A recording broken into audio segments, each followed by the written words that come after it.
creating that framework and establishing a plan and not deviating from it, to me, that's part of a foundation of like, for me, creating another level of integrity in my life. I felt so forgotten. I felt so passed over. I felt so insignificant. And it's like, there's just a reversal of that, an overcompensation of that, where it's like, now you're never going to forget about me. You'll never look away from me. And now I'm just gaining, like at an alarming rate. I want there to be complete transparency for the person that is the subscriber, but also for me, for sure. It keeps me engaged and it keeps me accountable and motivated to continue to go. Where it's like, look, like, assume that your 3 reps in reserve is wrong on week 1. And that's fine. It literally doesn't even matter where you start. Like, as long as you're not starting at failure, like, you can understand all the secrets of the universe and life through training. The more you understand training principles, the more you'll actually understand yourself. And the more you understand yourself, the more you'll be able to learn how to train effectively.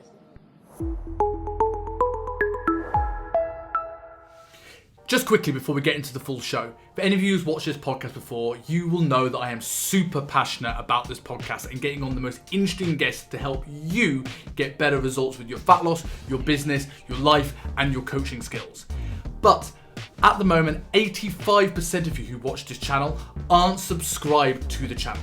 The bigger the channel gets, the better the guests get, the more high production value the show gets, as well as the clips get. So if you're watching this, please, can you click subscribe, like, comment, improve interaction so YouTube know we are a channel to be reckoned with. And then we can take over, and then I'm coming for you, Joe Rogan. So Pat, last time we had you on the show, it was the most unexpected show that I have had in 105 episodes. We came on thinking we were going to talk about exercise mechanics and anterior pelvic tilt and function and breath work. And then we talked about your story and confidence and communication skills and battles with addiction and all this sort of stuff that I wasn't expecting at all, but was way better than I thought. Before we delve into your recent transformation, has this process of getting in what I presume is probably the best shape of your life from a aesthetic standpoint, has this changed anything in terms of how you present, much confidence you have, your communication with clients, or has that not really changed in this process? That's a good question. I think, for me, I've always had like a pretty low opinion of my own appearance. And from what I understand, that's a very common presentation for particularly people with addiction problems. It's sort of like, where do addictions rise from? And the answer to that appears to be low self-worth. And, so that kind of makes sense. Like, if you have low self-worth, then why would you think that you look good or any of those other things? Now, interestingly, oftentimes when you talk with addicts that are in recovery, there's certain things that emerge from there's, I like FBI profiling shows. Like, a lot of times they might be on serial killers or something, but there's like some pretty decent profile information on addicts. And, some of the things that you'll hear are like egomaniacs with inferiority complexes, or like, just thin-skinned children and hypersensitive people. That's really a big part of the profile of anyone with addiction problems. So there's a very thin, like, you might see someone that's like, really like that swings back and forth between like grandiosity on one side and then absolute worst case scenario on the other side. There's like very little in between. And the recovery process for addicts oftentimes tries to show them the in-between. Like, this is not the greatest moment in the history of the world, and it's also not the worst thing that's ever happened. Like, can you begin to see? Can you begin to live in the middle, so that you're when there's moments of jubilation, they don't sweep you away. And when there's times of like resentment towards another person, you don't get sucked into that like vortex of negative spin. So, for me, appearance is one of those things where it can be that same swing. like, wow, I feel great about myself. I look amazing. Actually, that's a very thin veneer kind of a feeling. And if, like, when push comes to shove, I'm very doubtful about that. So it's kind of like, for me, trying to find that middle ground and then actually having some semblance of my own personal self-worth around that topic, as opposed to being very dependent upon external validation without any. So it's kind of like what I usually try to work for in life is doing things for myself and trying to be proud of myself and avoiding some of the trappings of like, do I really need to put this out there for the world, or do I really need someone else to come along and say, wow, you look great, or good job, or whatever? Because, so many of these things were founded from a place of like childhood neglect or, shame or those kinds of things. And so whenever you deal with someone with like that origin of neglect and desire for attention and validation, like, an addict, myself, like I can create like elaborate mechanisms for drawing attention to myself and needing that for, like, without self-worth, you're not going to have much self-esteem. And therefore you need to draw your esteem from external sources. When I was younger, it needed to be with sports and like having coaches be like, that was a great job, that was amazing, or just anything. That was where I drew any sort of sense of self from. And it's been a battle for me to be able to monitor that stuff of like, do I feel good right now because someone else did something that was externally validating, or do I feel good right now because I genuinely like, I genuinely do. And I found that I usually feel good about myself whenever there's a strong backbone of integrity to a process. And integrity to me is just simply the act of doing what you said you were going to do, even when it gets really difficult to do that. So, like what the parts of it that I'm really, like I like the way that I look right now, and I like the process I went through to get here, because I like created a plan and I stuck to that plan, and I stuck to that plan like while I was traveling and doing seminars, and that's really challenging to do. Like, hungry, stressed, tired on the road, restaurant food, like and then having to put on a performance, right? You have to put on a performance on the seminar. If you're tired and hungry and not wanting to be there, your audience can't see that. Right. And then being out with people after, like, am I going to binge and eat dessert, or am I going to like actually find a middle ground? Like I'm going to eat a normal sized dinner and stop there. Like, finding, and then like, because I can swing like, oh, I ruined everything. I had restaurant food. No, it's fine. Like I did it with moderation, and but I have like real strong problems with perfectionism over those things. Like if it's not perfect, I want to tear it up and throw it on the ground and light it on fire or something like that. And then I can bail on a plan because it wasn't perfect, But this has been kind of like, no, I understand the limitations and what's involved right now. I'm just going to do the best I can with the current confines. And then when it's time to get back on track at home, I'll get back on track. I'm not going to burn the house down when there's challenge. And I'm not going to be too critical of myself for how I operate during these challenge points. But yeah, I think that it's much more of like I did this process for myself, really. Like I wanted to really go through an experience of, measuring and tracking and being guided by a system like the RP Diet App system, and seeing what that's like. And then just like, if I go through this process, what kind of product comes out on the back end?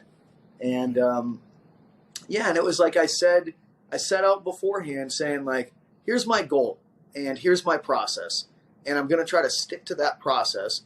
And by creating that framework and establishing a plan and not deviating from it, to me, that's part of a foundation of like, for me, creating another level of integrity in my life. And with that, I think that like, you know, I personally need like guideposts to be able to say in certain areas of my life, like, yeah, you're doing this for the right reasons, you know? And I think that those guideposts that I established helped me to be able to feel like I did this for the right reasons and stayed on a trajectory that was sort of, created for the right reasons as well. Before going on to the follow-up question I had about that, I always feel a little bit safer when I hear someone's really into sort of like serial killer documentaries, because I have a theory that people who are fascinated by serial killers are the least likely to be serial killers, based off the fact that we are fascinated by these shows based on the fact that it's so alien from what we think about reality. Whereas if someone's bored by serial killer documentary, I'm like, if this isn't strange to you, then I'm not going to spend time with you anywhere near any sharp objects. You know, what's crazy, and this is a tough topic to get into. Like, I think that I'm really interested in those from the perspective of like, when I see the profiles of their upbringings, it's not that different from my own, you know, like, and I think that I happen to fall into the specific shoots of addiction that I did. And I don't know what causes someone to go into the chute of serial killer. You know what I mean? I think that maybe there's some, you know, genetic brain thing that is involved with like sociopathy and psychopathy. And I don't believe that I'm either a sociopath or a psychopath, but I think that if you have the predisposition genetically for those things, and you combine that with the same sort of like neglect combined with like really domineering female caregiver element, because like it seems as though that's the critical piece, is like they always have like this really over the top domineering female caregiver that and then an absent father, and combined with oftentimes like sexual abuse or something like that.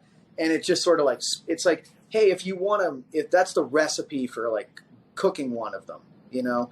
And like, I have a lot of similar elements that kind of formed me from an environmental perspective.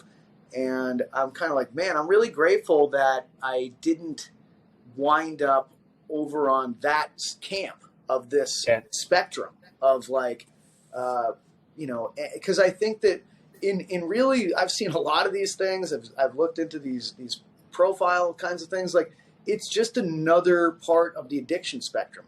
You know, it's a compulsive syndrome that is like kind of like their drug of choice, so to speak. To continue the tangent with this a little bit, like we spoke a little bit off air about the reasons why you don't want to be employed, the reason why you like being self-employed. We talked about disagreeableness. Yeah. Do you think there's an element of there with like a domineering female caregiver and a, absent father?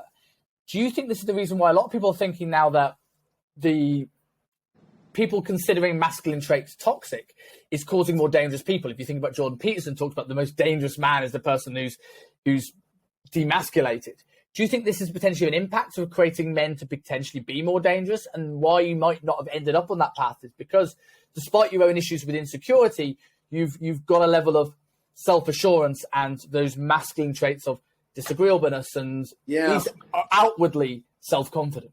Yeah, I think I've had historical problems with women.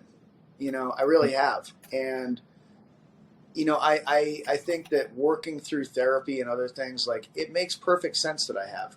Like, a lot of my exposures from a young age were, ones that, like, largely I come away from a lot of those experiences with, like, either a neglect bias or a lack of trust bias or a imposed upon bias, or just a lot of those things. And so it's kind of like, that's my foundational stuff is like,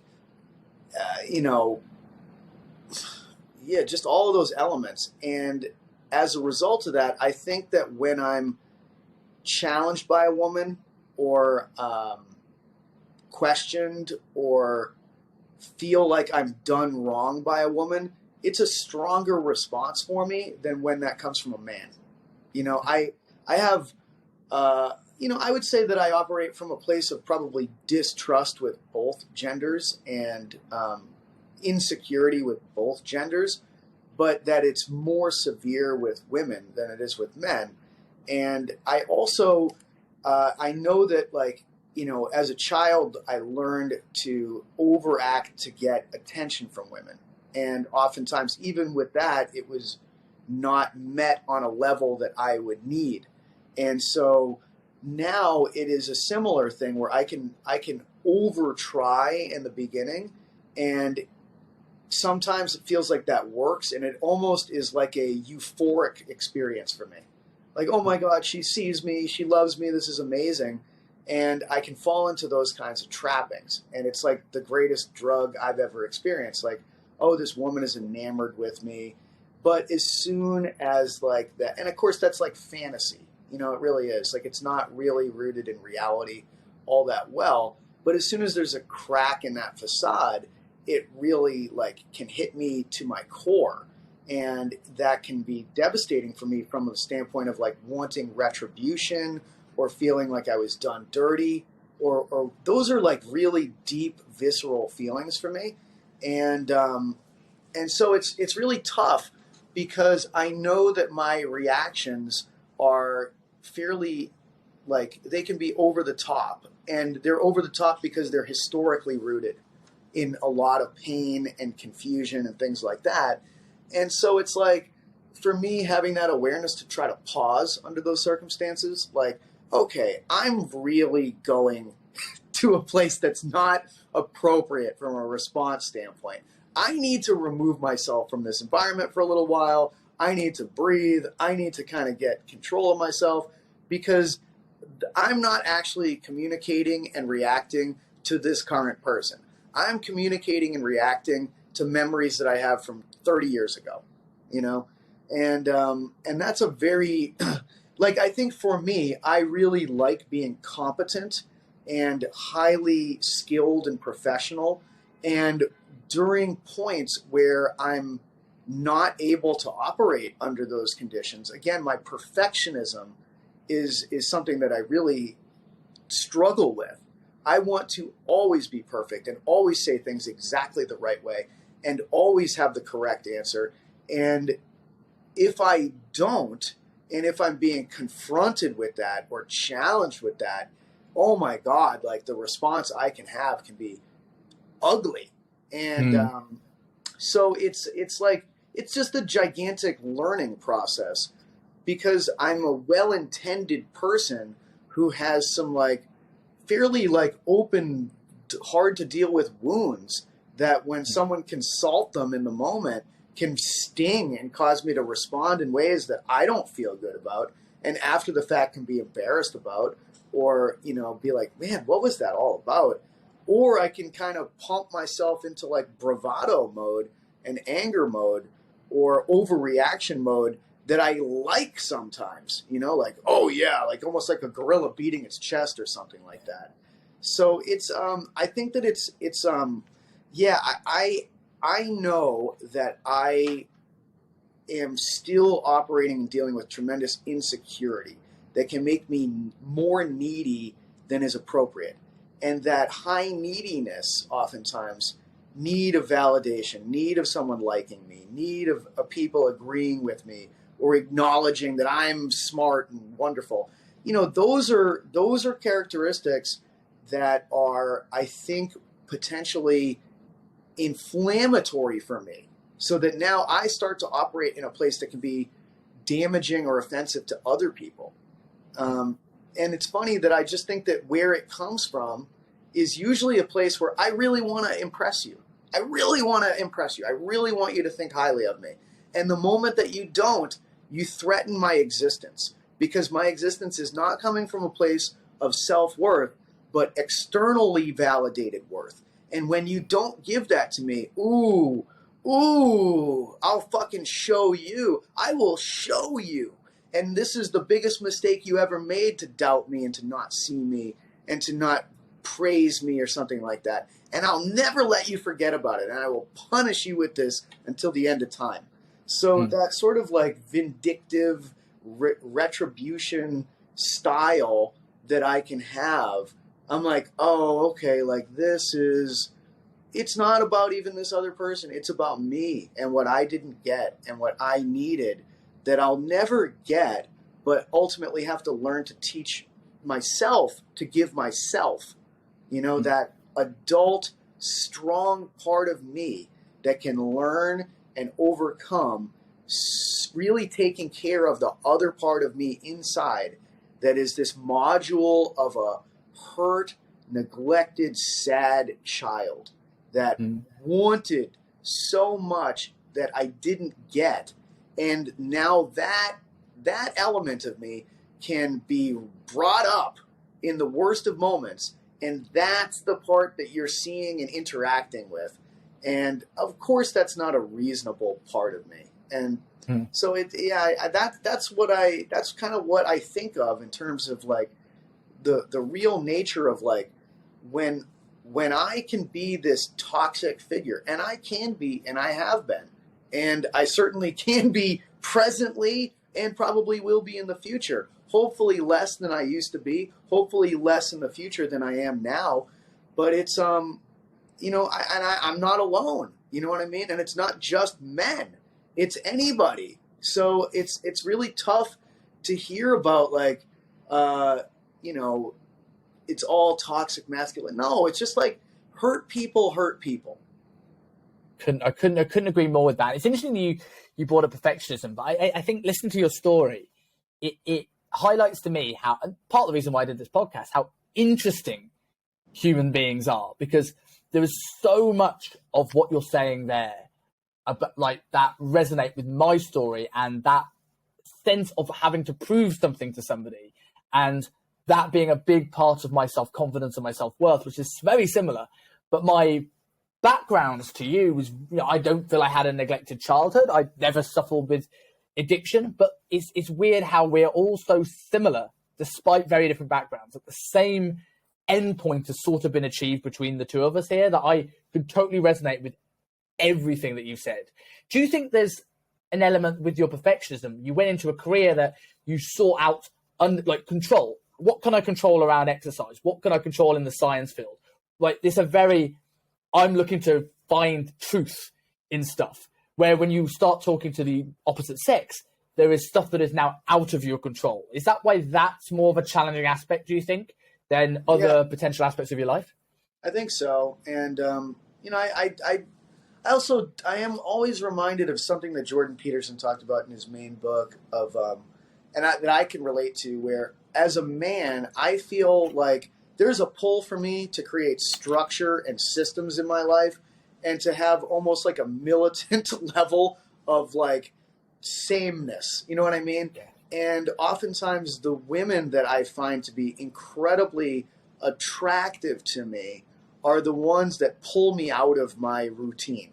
You know, like they've got some freedom to them that I don't have myself. You know what I mean? It's like, I'm going to do this today. This is the next thing. This is the next thing.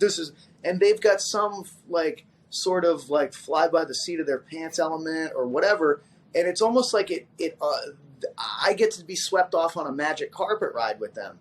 And because I feel like I can't do that on my own. Like I don't even know how to do that. And it's intoxicating. But oftentimes that same woman can also be someone that disappoints me, you know? And when that disappointment or they, you know, mistrust me when I'm being truthful or something along those lines, they give me some feedback that I'm like, wait a minute, you know, oh, you're just another one of these, you know, fill in the blanks, you know, or like, you know, I felt special to you but now I'm perceiving you as someone who, the minute that you see another shiny ball, you're going to forget about me and you're going to be enamored with that. And as a result of this feeling that I now have, like, I don't like you and I don't like you strongly. And, and then of course, all of that stuff just goes back to that lack of self-worth in me of like, because I think a secure person would be like, well, you know what, if they see another shiny ball and they just think that it's better than me, then like the hell with them. Like, that's sort of like, that's on them. Like, that's their deal. And like, they're just going to keep doing that for the rest of their life. And that's going to be a problem for them. Like, that's a path to unhappiness for that person. For me, it's so personal.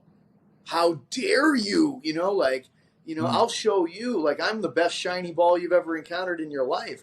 And it's just so crazy because it is like attempts to control another person. I'll show you. I'm trying to control you. Never let you forget about me. Because I felt so forgotten. I felt so passed over. I felt so insignificant. And it's like there's just a reversal of that, an overcompensation of that, where it's like, now you're never going to forget about me. You'll never look away from me. All of these things are built into as a defense against that stuff.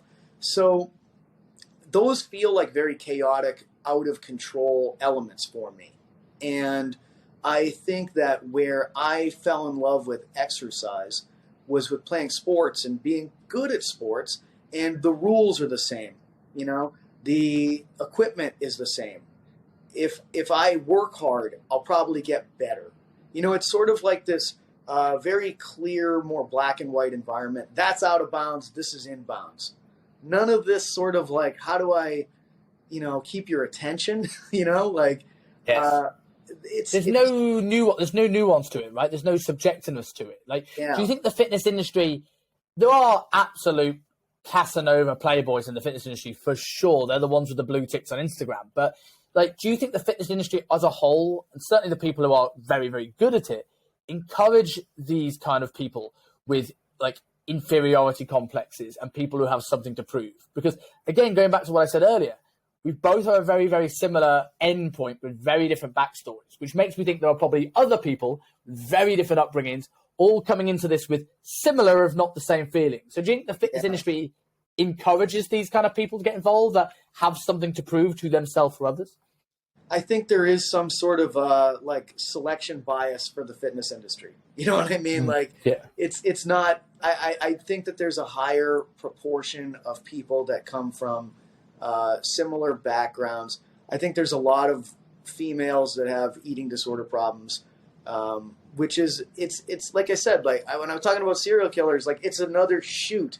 It's the most extreme shoot, serial killers. I'm not trying to, I am comparing eating disorders to serial killers. I'm just saying that it's the same spectrum. It's just severity of where you lie on the spectrum and like the shoot that you end up in. But it's all, all of these things are avenues of trying to exert control for people that feel like they grew up with no control, no autonomy, no control, and their attempts to be able to establish control wherever you can. Even nail biters are the same thing. It's like they have control over finishing this project because they can't finish anything else in their life. And at least with this, they know that they can start something and end something. It's very satisfying. So do you think on that note, our jobs, our livelihoods are there to try and make people feel better, be more confident, look better. But do you think some of these things have actually ended up being a detriment to some people? Because there's that phrase that the day you start training is the day you're forever small, right? And I know maybe slightly different when you were a strongman competitor, but now you look like you do. If you ever got back to the strongman physique you had before, that mindset would be totally different. That wouldn't be as okay, I don't think, as it would be before. And I'm like this, when I get a bit softer, to another person, you still look good. To me, I'm like, yeah, I'm fat. Do you think it messes more with the psyche once you get into it? Because now the level of what is good goes up tenfold.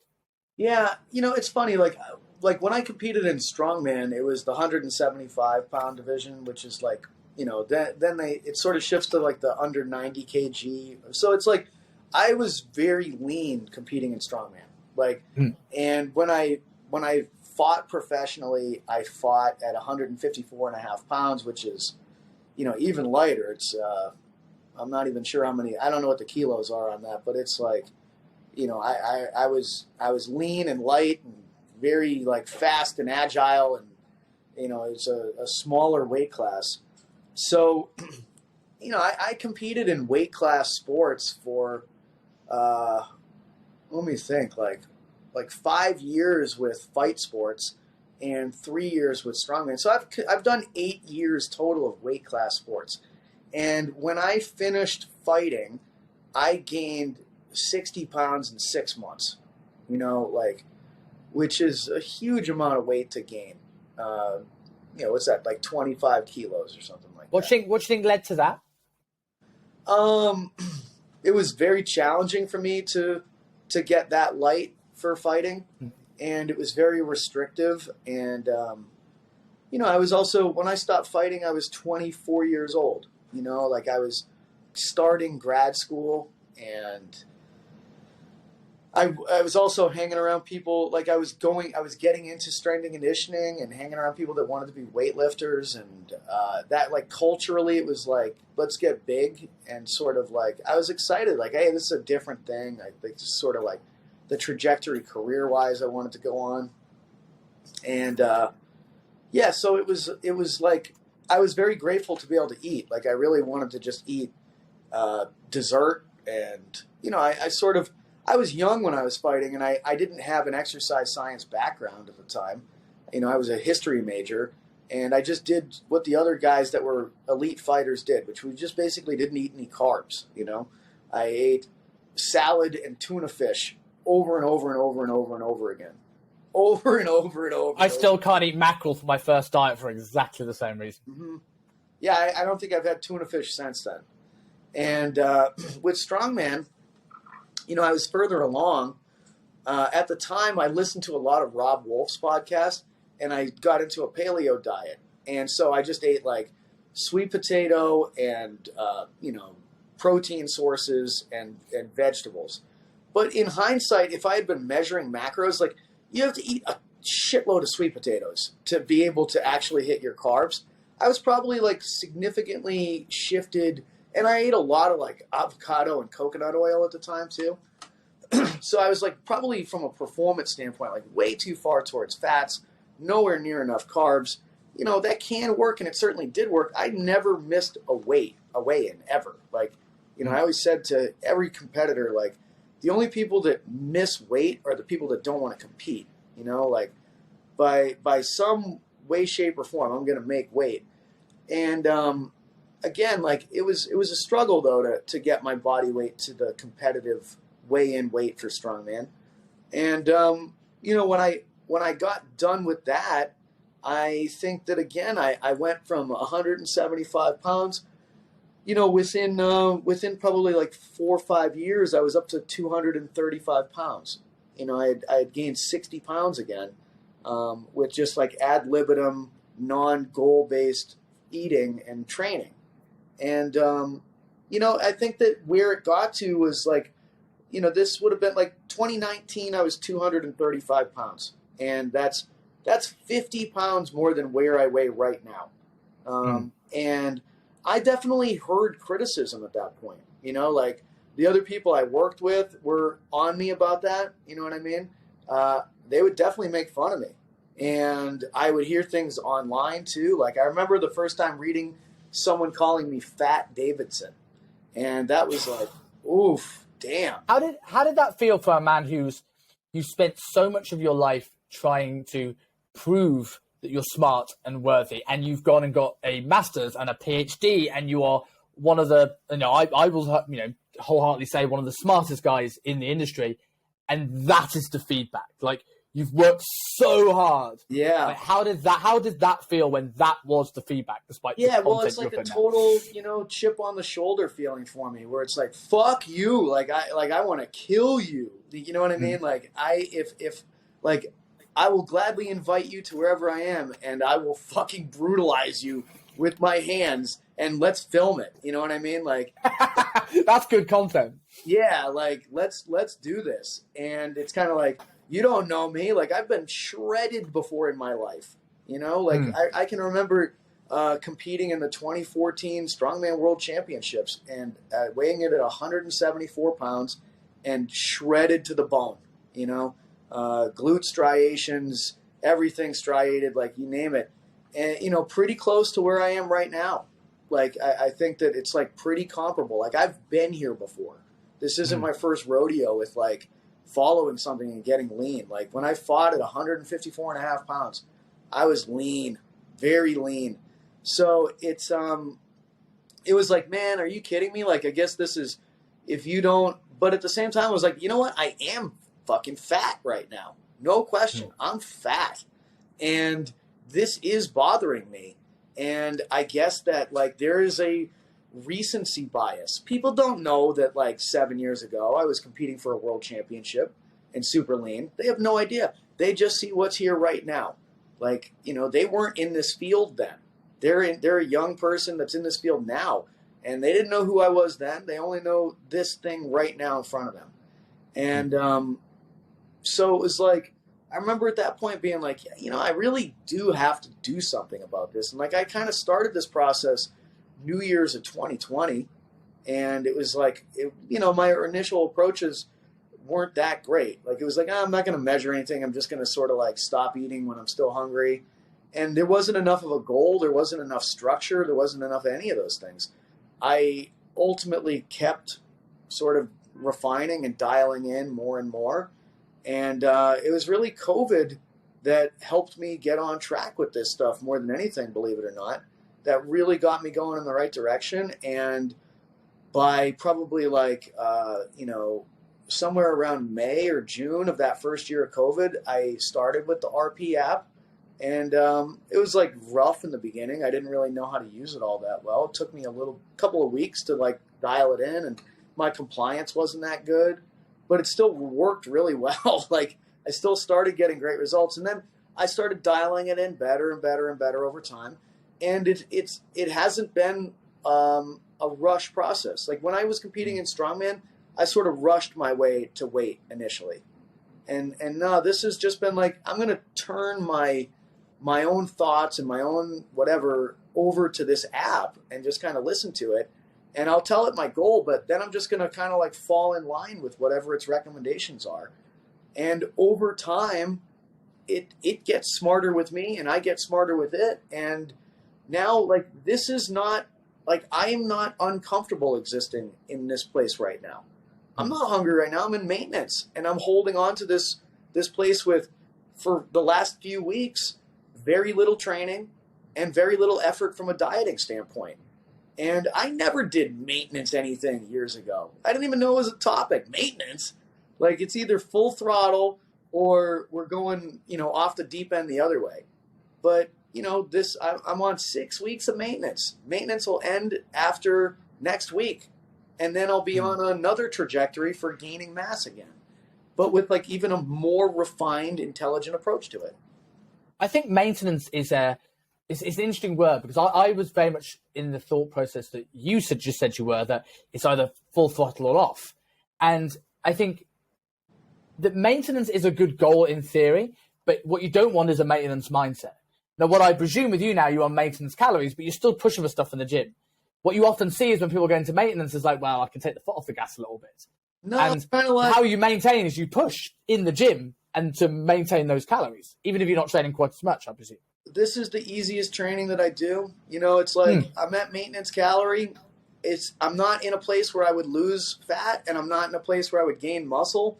So I'm just going to do the minimum training-wise because, I have enough calories where I won't be losing muscle, but I don't have enough calories where I would be building muscle.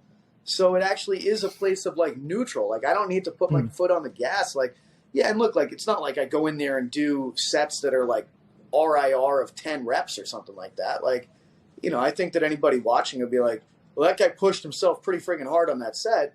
But it's just sort of like, status quo, normal level effort for me. But it's pretty low sets. It's like it's been, like 4 sets per muscle group per week, roughly for me. No, 6 sets per muscle group per week. But that's not much. if I'm in fat loss, I know that I have to increase the effort because the calorie deficit, I'll lose muscle tissue if I don't work harder. And if I'm in surplus, now you got to make hay while the sun's shining. But I do feel like maintenance is this place where it's like you're not going anywhere, but it's, like, so don't increase the effort because you're shoveling shit against the tide. But at the same time, don't do nothing. Yeah. As regards to like going back a little bit into the gaining weight phase, I remember a post you did a while back talking about when you first had your first set of pictures before this set, and you were starting to really, really get lean. You talked about like the effort you put in whilst building calories, the intensity of training hard was an important factor while you had all this muscle underneath. With the beauty of hindsight now, what is your thought process now of what people will call a dirty bulk? From I'm going to eat what I can and train hard. Do you think it's useful? Yeah. Or in hindsight now, would you do it completely different? Because you've built a lot of muscle and stayed very lean in the last 6 to 12 months. Yeah, so, from an annual planning perspective, like I did a body comp measurement with DEXA last year, right at this time, basically. And it was right before starting a muscle building phase, and a massing phase, bulking phase. And when I started it, like I was gaining, I just click on the RP app and it's like, choose your goal. And I'm like, muscle gain. Okay, here we go. And it has a recommended timeline and amount of weight. And I think it was like 8 pounds over 10 weeks or something along those lines. And so, boom, I clicked on that. And like, here we go. That's an appropriate, normal amount. And it was going perfectly like steady and slow incremental progress. And then I got this horrendous stomach bug at Christmas and I lost 9 pounds that week. And so, the things tracking your weight, I was weighing in and it was like, boom, it plummeted. And it's just a computer algorithm. So it was like, you need a large nutrient increase. And I was like, boom, let's go large nutrient increase. And it bumped my weight kind of back up, but it was taking a little bit. And then like in the following week, it was like, you need another large nutrient increase. And I was like, yes, let's do it. And so it was just an overreaction in some ways because of this acute, sickness weight loss. But I overreacted emotionally too. I was like, oh my God, I'm supposed to be gaining 8 pounds and I'm 9 pounds in the hole right now. What do I do? And I'll tell you, like, after that second week of like the nutrient increases, I was already back above and over the trend line of like, I think, I had regained certainly all the weight that I had lost. And I think I had gained an additional 3 pounds or something like that. So when you say nutrient increase, not calorie increase, right? You just improve the nutrient density. It just calls it a nutrient increase, but you're going to, it'll increase your macros, which is your calories. So it was just like this monstrous increase though. And because of sickness and then, just really me overreacting and the app just doing what it should do. But again, like now I'm in this double increase and I'm on this for good. You know what I mean? Going forward, I didn't select to decrease at any point. And now I'm just gaining like at an alarming rate. Because I think it went from somewhere like, maybe like 400 grams of carbs up to like 600 grams of carbs and like a significant increase in fat too, probably like 80 grams of fat up to like 110 grams of fat. That'll do it. Yeah, like exactly. Like it was just like boom. And I'm just going to keep riding this. And eventually, I did however long the muscle mass gaining phase was, 10 weeks, 12 weeks, whatever it was. And then I think I did maintenance for like 2-3 weeks, something like that, and then selected another muscle gaining. But I was gaining weight through maintenance because the maintenance was still based on the calories of what was before it. So I basically just spent like 24 straight weeks in surplus, but a large surplus because of that overreaction. And by the end of it, I think I was at like 680 grams of carbs a day and 125 grams of fat and 210 grams of protein. It was an enormous amount of food. And it was just a horrendous experience trying to eat all that food. Like every day, just eating to the point where I felt sick. And, I gained 24 pounds across that. And then when I measured, it was 9 pounds of muscle that I had gained, 11 pounds of fat, and then sort of like whatever other kinds of fluid or bone mineral or whatever kind of comes along the way. But it was an overreaction to a little like bump in the road that I fell victim to, and I didn't course correct after that. I just sort of like, well, let's just see what happens. It wasn't the worst thing in the world, you know what I mean? Like, but and then I wasn't purely training for aesthetics going forward either. Like, it was like I'm doing a track and field program basically across the summer. And so I lost 33 pounds across the track training stuff.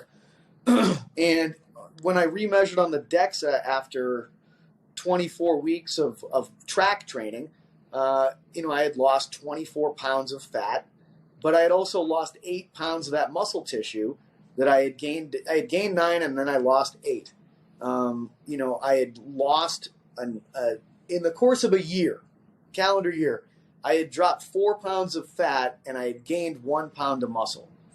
And so in hindsight, going forward, it's kind of like, okay, I learned a really valuable lesson about that overreaction to getting sick and seeing that kind of a weight drop. It's temporary. It's like largely fluid, and it'll bounce back quick. Like, there's no need to be emotionally overreactive. Kind of like be more moderate in the approach to recapturing that lost weight. Because I was like freaking out, man. I was like, oh my God, I'm never going to catch up to this lost weight. Never. I'm going to finish this whole, muscle gaining thing, and I'm going to be net down. Like, this was terrible. No, it wasn't even close. Like, I, gained like somewhere insane, like 30 something pounds after being sick. Like, it was comically, beginner level error sort of a thing. But the other piece of it was that clearly during a deficit, like if the majority of the volume is running and the lifting is like status quo and flat from a volume standpoint, I'm going to lose muscle tissue. I would really, going into next year, because my goal is to compete in a bodybuilding contest now, I'm going to have way, it's not going to be a running program next summer. It's going to be a lifting program with contest dieting starting in, probably, July or something like that. And I think that, doing the deficit and using progressively overloading resistance training volume will be the thing that will hold the muscle tissue. And I think that I can probably do a more pinpoint gaining phase this winter as well, where I won't gain as much weight, but it also will be like I'll probably, hopefully, gain the same amount of muscle tissue and then not gain all of the unnecessary fat on top of it. So it's like just way more targeted in the approach, and hopefully even like less effort in some ways to acquire the goal that I actually want from it.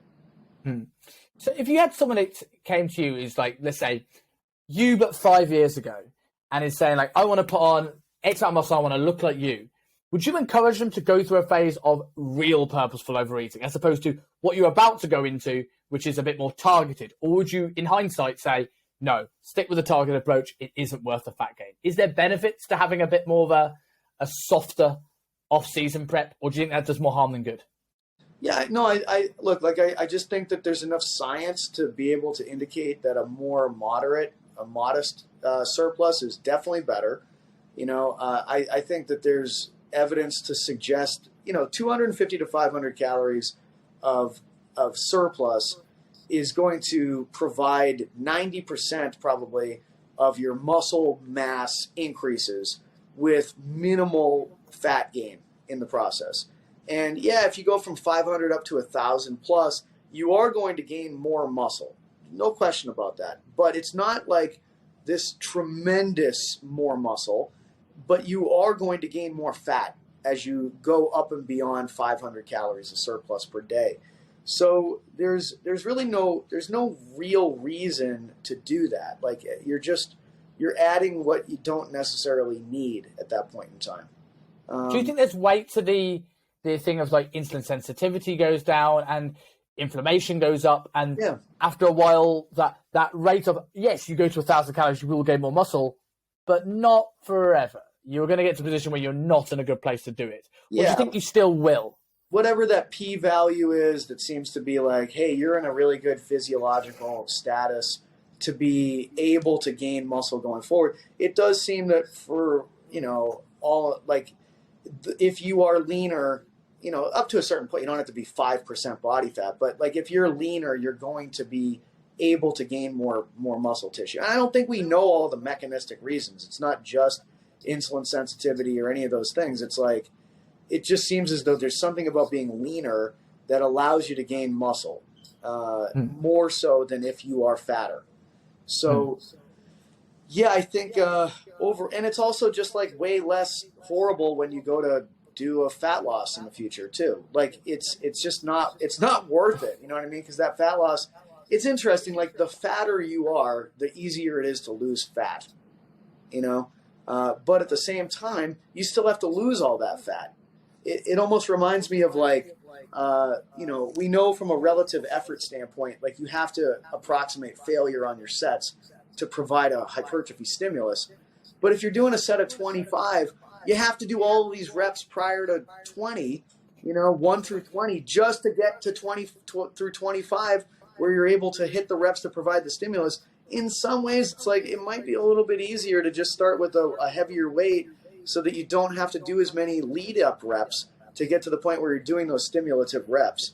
That's a blanket statement. It's not exactly perfect. There's obviously some exercises that make sense to do for sets of 20 to 30 and other exercises that make sense to do from 5 to 10 and 10 to 20 or whatever. Like I wouldn't want to do, single arm tricep cable exercise for 5 to 10. It's just like a bad choice. Then I also wouldn't want to do like some kind of a compound squatting exercise for 20 to 30. Like let the exercise sort of lead itself to its rep range. But in terms of the fat loss stuff, it's like it's going to suck at some point eventually anyways. If you're really fat loss shouldn't suck that bad in the beginning. It just shouldn't. Like it's pretty easy. Okay? As you get leaner and leaner and leaner, it's going to suck more and more and more to get leaner. It's like the stronger you are, the more it sucks to get even stronger. The leaner you are, the more it sucks to get even leaner. But from a psychological perspective, do you want to be trying to get leaner from a very lean place? Do you want to try to do that after you've gone through this extended long fat loss period just to get there? Or do you want to come into it psychologically fresh? Like I'm already lean. I'm ready to take this on and get super lean. I'm going to take the next 8 weeks and I'm going to just lock and load here. And if I get through this, the end product is going to be incredible. Versus like, man, I just went through 16 weeks to get to this pretty good place. Do I really have another 8 weeks in me to take this to an incredible place? Yes, I think that's a really good analogy. And you mentioned earlier on about you ease into the process of dieting, like you weren't perfect, and you just sort of, and that's probably because the habits that you accumulated up until that point in 2020 means you can't just go a complete 180 from day one. Yep. Whereas if you're already in a lean place, you adding 500 calories onto that staple is a relatively easy thing to do. Yeah. And I think from a psychological perspective in terms of dieting, some people disagree with this, but I think the biggest head fucks come in the first 6 to 8 weeks. When I start seeing things, when I start getting leaner and it's changing week by week and I'm seeing things different, and I'm looking good, I'm like, I'm loving this, I'm ready to go. But those first, I have dieted to, despite never stepping on stage, show levels of lean so many times in my life, yet every single time without fail, in the first 4 to 6 weeks, I'm going, is it working? Yeah. Weight's going down, but I just look like a smaller version of my fat self. and that's the head fuck. So if every time you get fat, you're now going into that point where you now got to psychologically go, I'm not sure. But if you're starting at 12%, it's like, cool, I know where I'm going with this. I can see it working straight away. Mentally, it's a different ballgame. Yep. And that is, I really think that it's a big deal to actually, when you are in the hard part of dieting, like, when you're lean and you're getting leaner, you should be doing things like taking pictures of yourself, and you should be like doing things that highlight for yourself psychologically, like, damn, I look good. Like, look at this thing coming out. You need that reward because you're not getting the reward of satiety or tastiness. You know, it's like your brain needs rewards to keep going. Like, there's no, if you don't have a reward, chances are you're not going to continue to pursue that thing. You know, that's the hardest stuff in my mind. Going back to a question I had at the start, you mentioned doing this as like a process for you is what's made this easier, right? Like doing this for you rather than external validation. We hear the phrase gold medal syndrome, where people go work really hard for the Olympics and then Monday happens. Yep. And that happens all the time. And you said this is what we're 2020, this started, we're now the end of 2022. You have been consistently progressing now for two years, almost 3. What is it that you think's helped you get into that process mindset where it's not perfectionism anymore? It's not all or nothing. This can be pushed forward. Is athletic weapon a part of this? Is like you're on show, or is there more things that's allowed you to keep you, in the game? I think that athletic weapon's been big because I feel accountable. You know, like I want to lead from the front, and I document everything in that product. You know what I mean? It's like, you know, in the write-up of the phase, it's like talking about, hey, here's exactly what I'm eating. Here's exactly what my measurements are. Here's exactly where I'm at from an output perspective. You know, it's kind of a frame of reference. And it's also like, look, I'm doing everything that's written into this thing. I am doing it. I'm 100% compliant. Like, if you're going to get this product, you can kind of compare your results to the results that I'm getting. And I can guarantee you that I'm putting in full effort and 100% compliance to this product and to this program. And, you know, that is what it is. You're not me. I'm not you. Maybe you have results that blow mine away. Maybe you have results that are terrible in comparison to mine. But there's at least some frame of reference. Like, and it's like, I'm not going to try to blow any smoke up anybody's ass. Like, sometimes I fuck up in the program design, and the next block or the next phase that I write, I'm like, oh, that was a bad idea.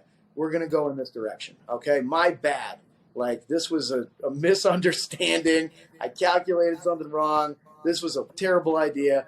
You know, I'm going to own that. We're going to change, go forward. You know, so it's kind of like, I think that there's a level of real strong, like, skin in the game for that product for me. And that's been a big deal. Like, I really wanted that particular product to be different from anything else that exists. I don't know what other coaches necessarily give for online products, but it's like, you know what? This is a journey. This is my journey that I'm welcoming you to take with me, you know? And I think that a lot of people want that. Like, I feel like if David Goggins was like, here's my written out journey, and I'm actually going to get better at the scientific process of program design. And I think this is as optimal as it can get. And here's exactly what I eat. And here's the system that I follow for diet. I bet you a lot of people will be like, I fucking want that. You know, I want to ride in his wake.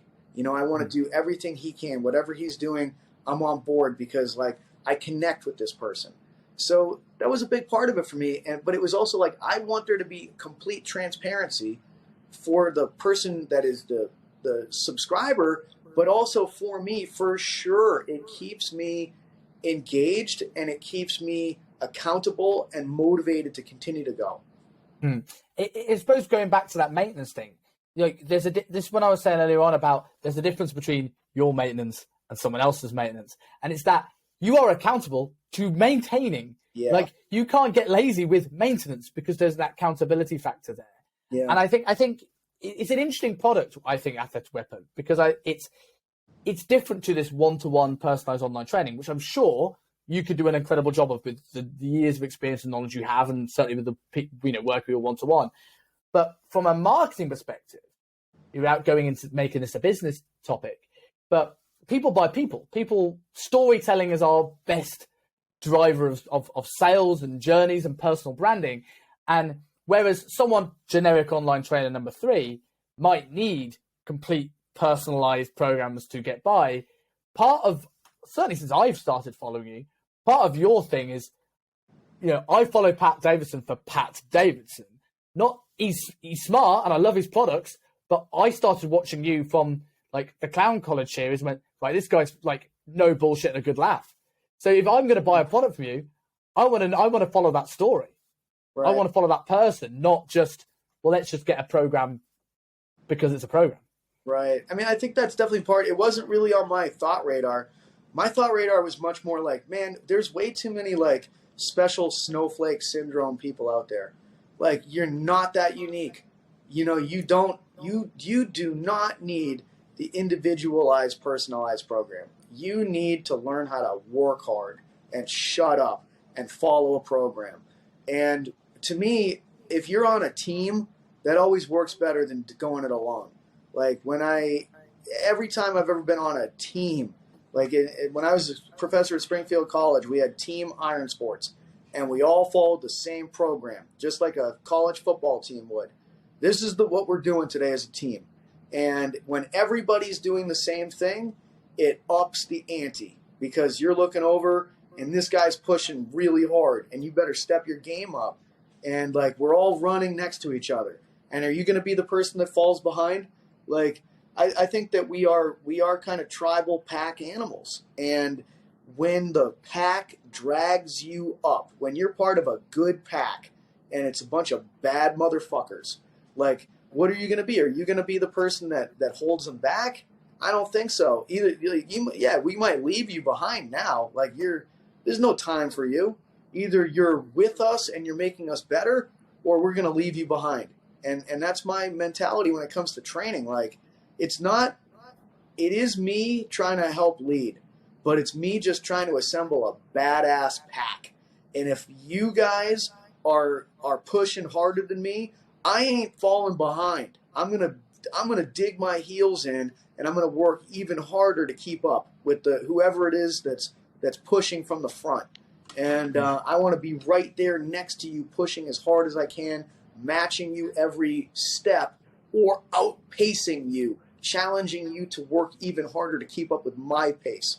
And to me, that is the missing piece that people don't talk about enough. Like, with the individualized program. Individualized, I don't want to be individualized. I want to find other people that are going to create like group excellence that elevates me, that I think is stronger than anything I can do on my own.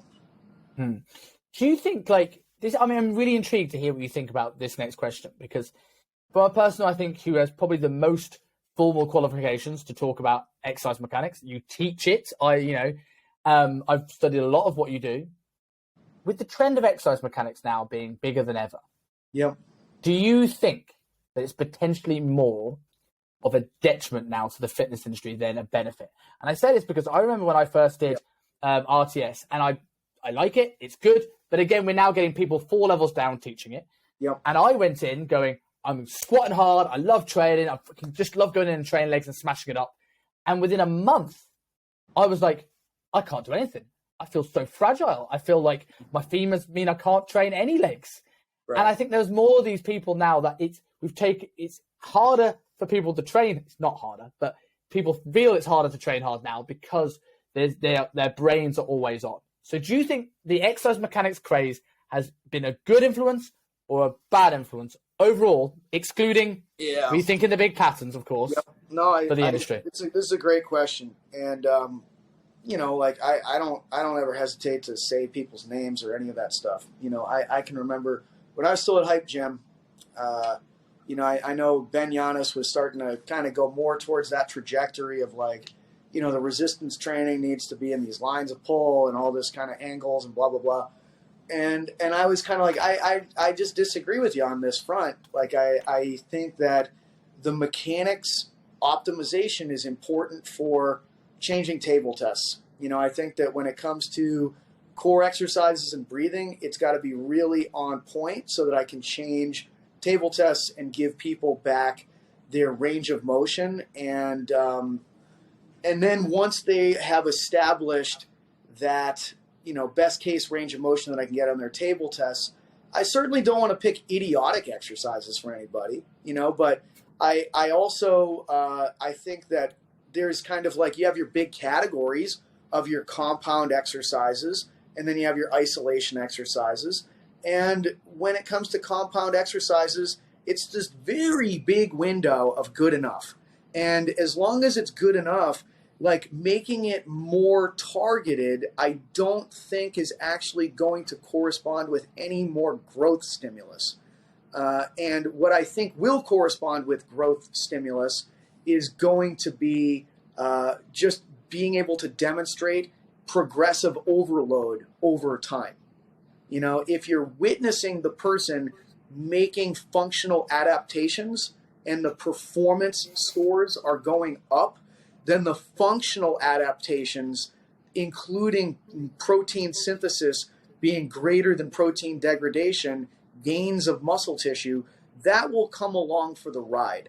But making the fitness exercises more, targeted is not the answer. Adding mechanical work and stress over time is the answer. And so long as it's like, this is clearly a fucking leg exercise. This is clearly a upper body pushing exercise. Like the minutia matters when it comes to changing table tests for small, whatever you want to call it, corrective exercises, core exercises, special bullshit, whatever the fuck you want to call it. But when it comes to fitness drivers, I think you can see it from even the way people run. Some people run a little bit more fucked up than other people do. So long as they run and follow good program design, they're going to run more effectively over time. And it's like when you start getting into fitness and overcorrecting it, you are picking the fly shit out of the pepper.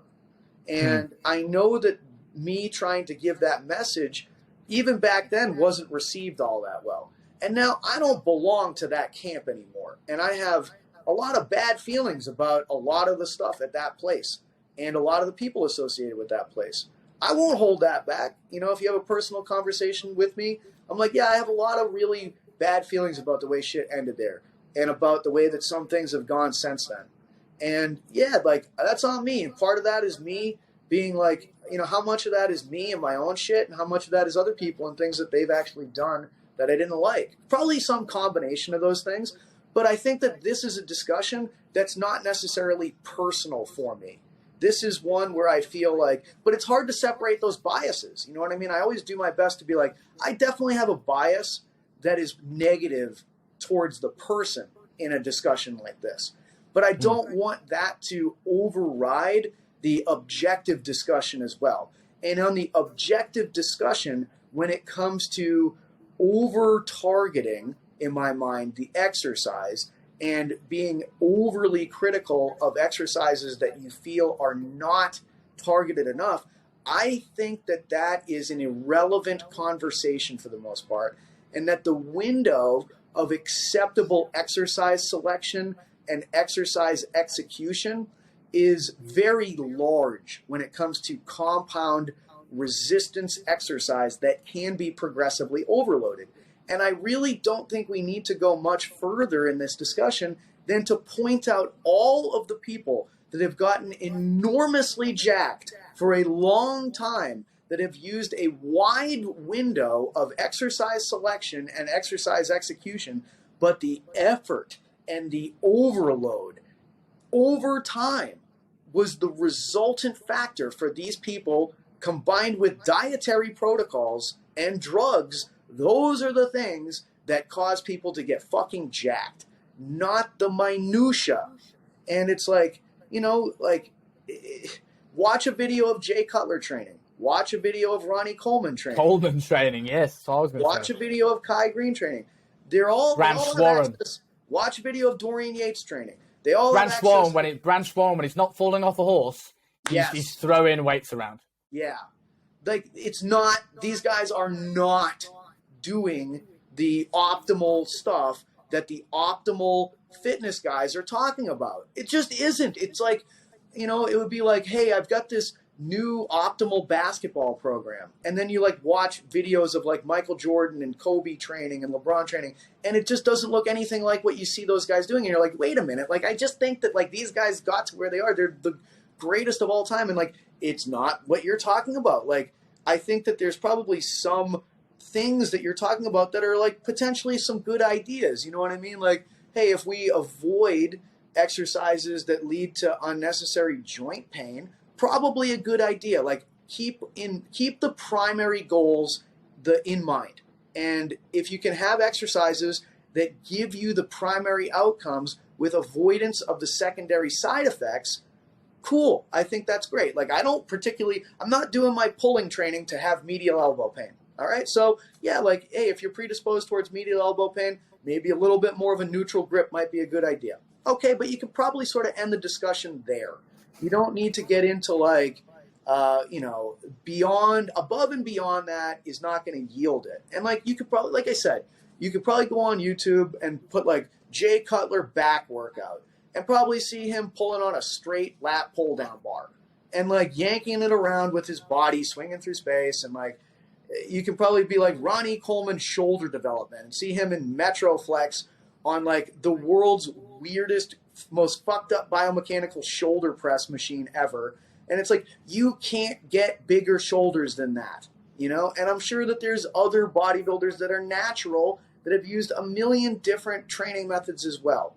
And they've all gotten jacked. So to me, it's kind of like and in particular, like when you don't have skin in the game, you know, now it's like taking advantage of a couple of things. Number one, the negativity bias of humans.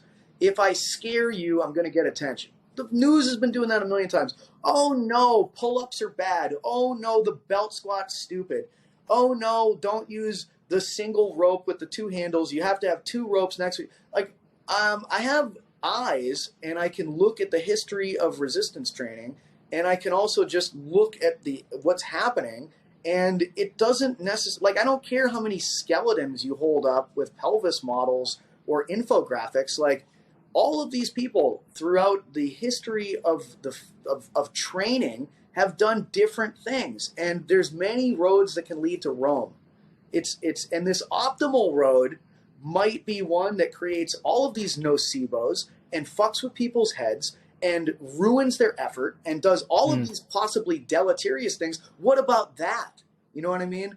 Can we talk about those factors that you might be feeding into people's brains? People that make progress are people that are on missions, that work hard, and no matter what gets in their way, they run it over. You know, they're not people that are like I feel like picking the fly shit out of the pepper is the most appropriate statement imaginable. And when that is the main thing that you're doing, you're not building something, you're tearing things down.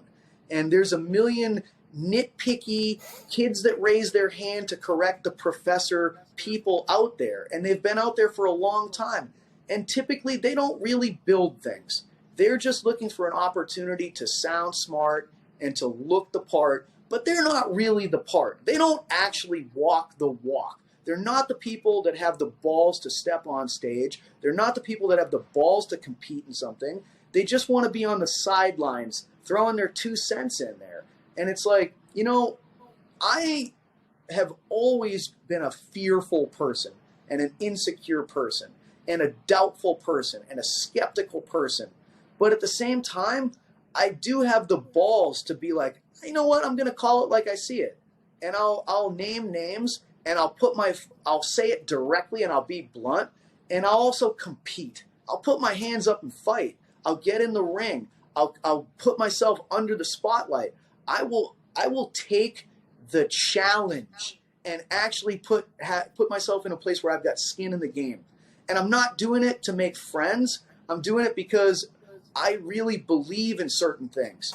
And I want to move more and more to a place where I have integrity. If I'm going to say something, I'm going to follow through on it. And if I even sense that there's the opposite presentation, I'll call it out and be like, I challenge you. I challenge you to think about your approach and to be as honest as you can be. And I challenge you to actually put your money where your mouth is and step out there yourself rather than nitpicking and trying to pick things apart and tear things down. You try to build yourself. You take someone and you put them out there. And I just don't think that'll happen in response to this. But, you know, I know what I'm going to do. Yeah, I think it's when we look at people, everyone's walked into a gym and see a person train like shit and looks jacked. You don't see a person with a 1 kilo squeezy pink dumbbell with the most optimal joint angles looking jacked. And I think we have a thing now where a lot of this stuff is useful and there is tools in this, but people now, we've got a lot of coaches trying to be physios. Yep. And I think it falls into two camps now in the exercise mechanics. There's two polar sides, the vegan and the carnivore of the exercise mechanics world. We have the muscle mechanics crowd, which every exercise is matched to the resistance profile. There's daisy chains and bands coming out the yazoo where it looks more like a sex swing than a chest press. And we have the movement mechanics crowd, which everything's anterior pelvic tilt, gait cycle, breath work. And I look at these two things and I've heard really smart people talk about bits of both of these. You know, you've talked about things on both sides of that equation. But I look at that stuff and I go, right, what is really relevant here? What's important? If someone doesn't have overhead range and it's just going to go into their back and they get a lot of back pain, cool, stick them on an incline press.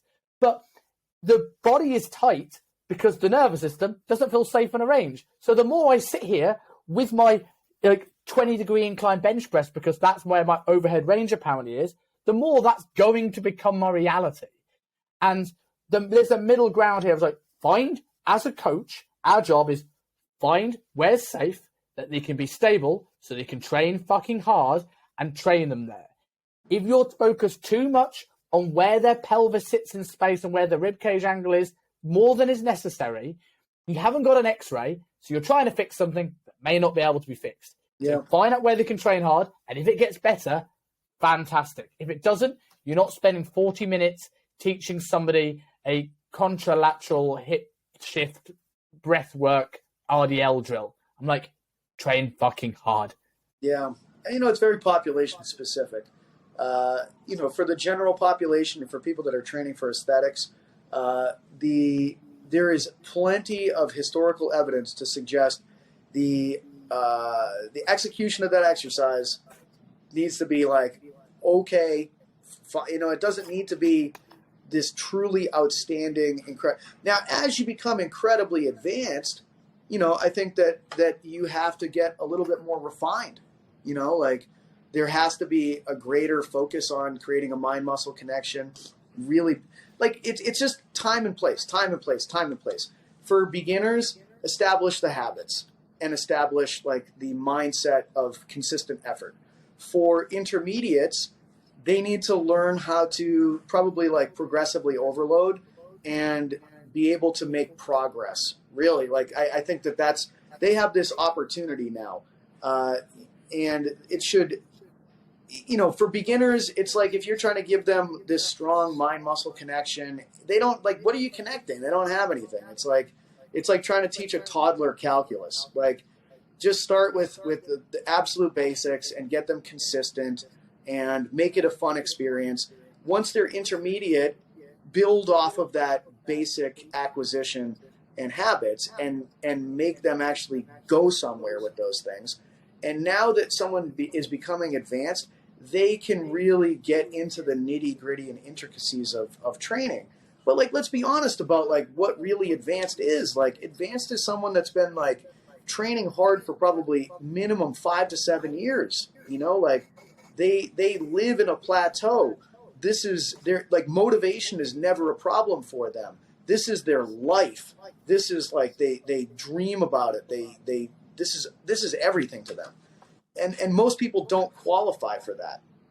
So, and the other thing is if you're not, to me, general population and aesthetic driven people, it's one and the same almost. Even the general population people that say that their goals aren't how they look, that's their goal. It still is. But they're just beginners and at best intermediate. They'll never move to advanced. So it's always basics and habits and just getting them to learn to work hard and make as much progress as you can. You really almost never get them to the point where it's like super focal mind-muscle connection sorts of stuff. It's more you're playing the tension game, the compound exercise game, the good enough compound exercise game, and quantitative progress. And do they even want it, right? Like I went for a mentorship with Tom Hibbert in the UK. It was like the world's under 90 strongman for a number of years. And I went, just tell me for 5 hours what you do for hypertrophy. And he went, well, I'll tell you in 30 seconds, and then we can talk strength. And he was like, what is the training stimulus and system that allows them to work as hard as possible to get as close to failure? And like when you look at that game for that general population, yes, in an ideal world, we want that client to get as close to optimal and tension and all this sort of stuff that we can properly progress the overload without that junk volume. But in reality, that client that might be their break from work, and they might just want to come in and throw shit around. Yep. As long as it's not dangerous, you've got to find where's that balance between optimal and engaging. Yep. And engaging is going to win in a hypertrophy battle every single time because they're going to push harder. Yep, for sure. I think that outside of aesthetics, when you're working with athletes that compete in sports, and, I have my whole, training trajectories for different kinds of athlete stuff that takes a little bit of time to get into. But, there's plenty of athletes that have to be able to hip shift and have to be able to use a frontal plane and have to be able to use a transverse plane. And for them, that's in their needs analysis. I just think that it's all about creating an accurate needs analysis, quite honestly. Like, in baseball, a shortstop doesn't need to be able to look great, quite honestly. They don't need a ton of muscle mass. They don't need to be able to bench press anything, but they need to be able to rotate and get into their hip if they're going to field a ground ball on their backhand side and then pivot and throw a rocket across the diamond to the first baseman. And they need to be able to get into their hip to be able to properly have a follow through on their swing. Those are clay court tennis players need to be able to get into these lateral stances while they're sliding on clay, and they need to be able to turn and then create this incredible explosive transverse plane rotary display with light implements. They don't need to be particularly strong. I think if you were to, if I look at Roger Federer, Novak Djokovic, Rafael Nadal, if I brought them into a gym, I wouldn't expect any of these guys to bench press a lot. And if they did bench press a lot, I'd be like, you probably made yourself worse at tennis, But I need to have them be able to display big time levels of horizontal abduction of their humerus. If they don't have that, I'm like, ooh, this is a red flag, man. We got to do some real thoracic work here to be able to restore this motion of your humerus. That's way more important for you as compared to whatever diet you're on. So I think it's very population specific. And it comes down to the needs analysis. There's some athletes that do not need to be big, and being bigger might be a real detriment for them. What they need is they need to be able to turn in space. They need to be able to tumble. They need to be able to demonstrate large ranges of motion. And we need to be able to provide those elements in their training and avoid other elements that might take those gifts away. On the other hand, there's other athletes that need to be very big and very strong, and their sport is to not get turned and to not tumble because another big person is trying to turn them and tumble them. And how do I provide those stimulations in their training and then avoid the other things that might get them in trouble? So to me, it really does. It's I think that sometimes people think I might be an out of the box thinker, and I keep telling people, no, I'm as inside the box as you could possibly get. The big things I talk about, yeah, it's when I'm assessing someone, I'm trying to create a needs analysis, and I want to think about specificity of choices for this individual, and I want to think about great opportunities to provide them with overload to be able to go after the most important qualities that they have. And I also want to think about how do I avoid taxing this person with things that are potentially problematic for them, and eliminate those parts, those potential training avenues that could actually be deleterious for this individual. Deleterious is one hell of a word. That's got to be the best word I've had on the show in 105 episodes. So, like, I love the needs analysis thing. And I think when we're looking at the general population, I have a wholehearted theory that they're their own needs analysis in their own. If we look at a spectrum, I think, between sort of like the powerlifter and the bodybuilder. Now, the powerlifter would probably like to look a little bit better, but he doesn't care that much as long as weight goes on the bar. The bodybuilder would probably like to get a bit stronger, but as long as they end up looking better on stage, at the end of the day, it doesn't matter. Yep. I think the general population client falls wonderfully in the middle here. And I think the closest thing I can compare this to, and maybe this is just because I'm a huge fan, I would like to think this is the case, is like a pro wrestler. A pro wrestler has to look good all year round and have to perform pretty well. A WWE pro wrestler, we're not talking about the flippy super kick guys, we're talking about Vince McMahon, big sweaty men pro wrestlers.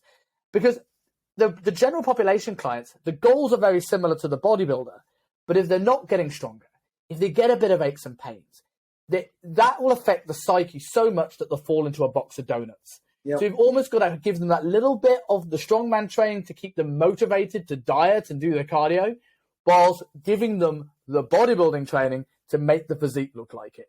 It's a really unique, in like, people often want to progress to working with athletes, things like this. I think the general population is the hardest thing because you've got to balance training philosophy with mental motivation, let's say.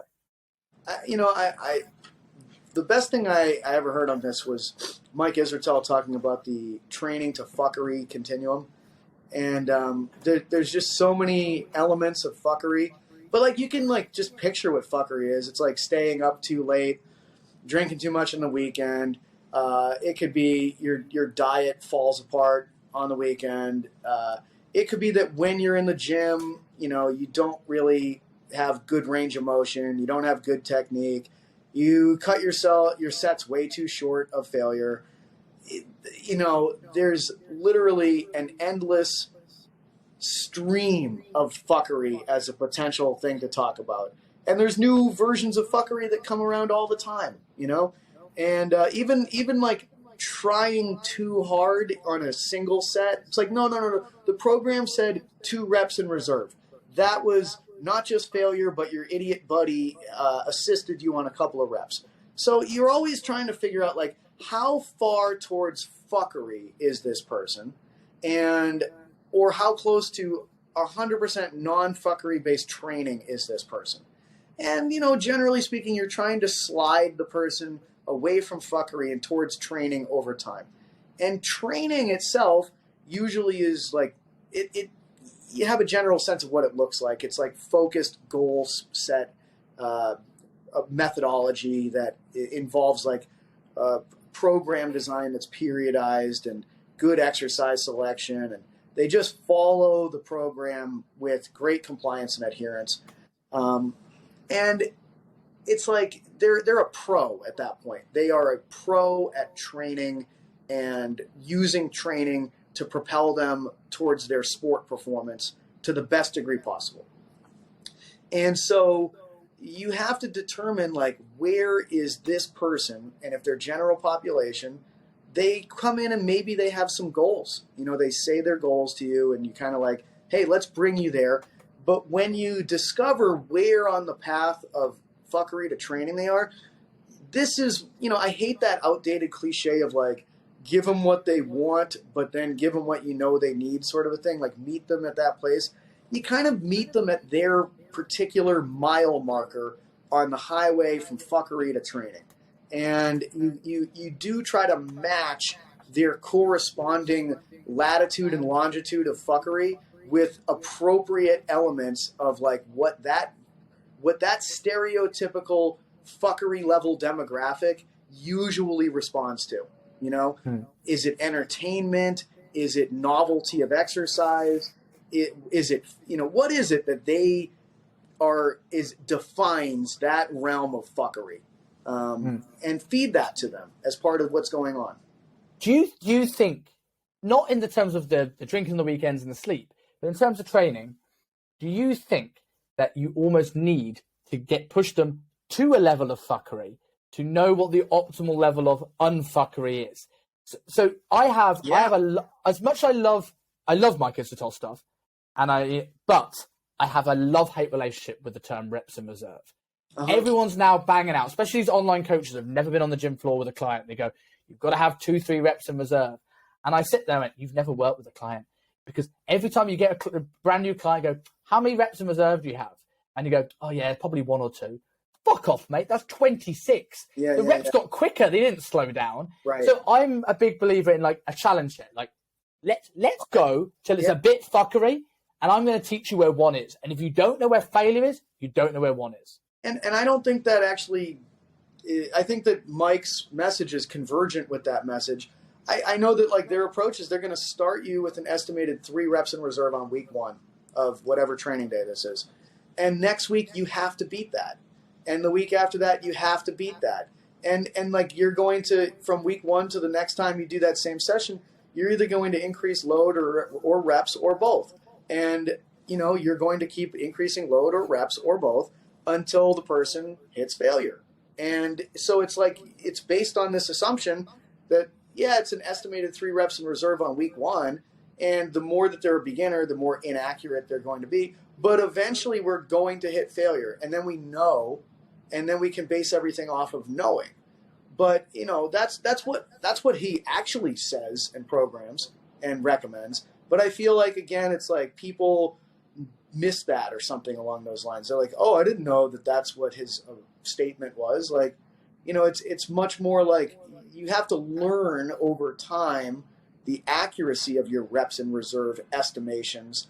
But in order to be able to get better at that, yeah, of course there has to be times where that person goes to failure. It's just not going to be fun.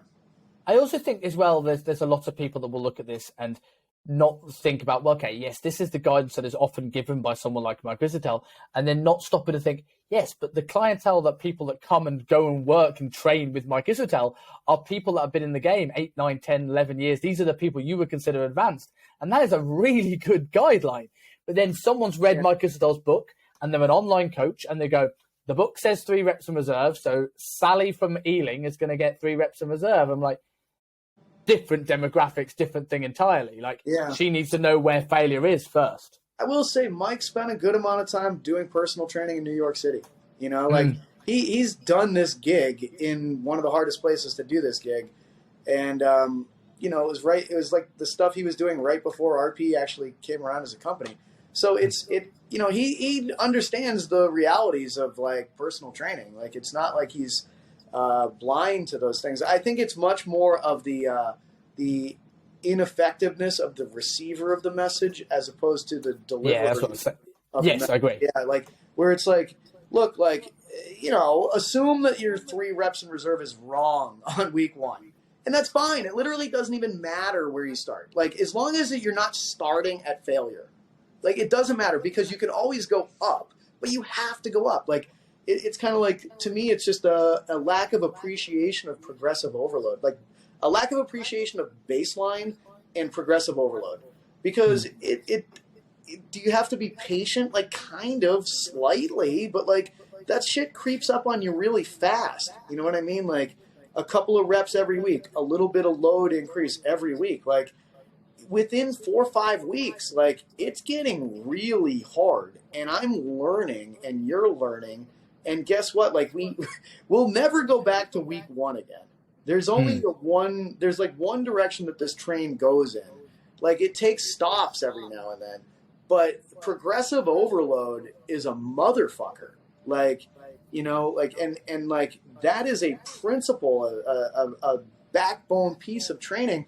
So you better believe, like, it's not going anywhere in terms of, like, if you believe in scientific materialism and empirical processes and training principles, well, then you understand progressive overload, and you understand how fucking nasty that concept really is. Because, man, take advantage of those early times of easy progressive overload, because it's going to go to some really dark places eventually. Tell me a little bit about the advice you give on spending more time in the length and range hypertrophy. I mean, there's just a mounting body of evidence at this point that seems to be showing that lengthened position of an exercise or of the joint overall is seemingly the primary driver of the tension element that is the hypertrophy, the tension stimulator of hypertrophy. There's a number of stimulators of hypertrophy. There's metabolites and volume and blah, blah, blah. But tension is the primary signal that is received by, organelle that are in kind of like the intercellular matrix and on the cell membrane and various places throughout the body that are going to signal into the nucleus and affect both like the transcription and the translation processes of protein synthesis. And so it's always like to me, a lot of these conversations, they go to the central dogma theory of Watson and Crick. Like, you have an environmental signal that is received by the DNA, and then there is a signal to the RNA, and the RNA carries the message, and there are going to be proteins built as a result of RNA message. Like, it is environment to DNA to RNA to protein. And that's everything. That is the central dogma theory. Okay? So what are the elements that you can affect? Generally speaking, you can affect the environmental signal. And we're always searching through science to understand what is the real clear-cut specificity of environmental signal. And it seems as though there's a strong indicator at this point in time that it is lengthened position tension that is the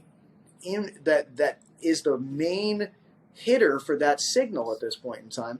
So as like a easy takeaway, triceps are elbow are humeral extensors. So I will put them in a lengthened position by putting the humerus in flexion.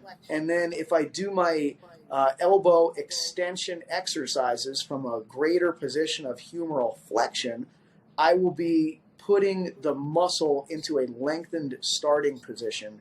And that seems to be a better place to provide the tension signal for the central dogma theory.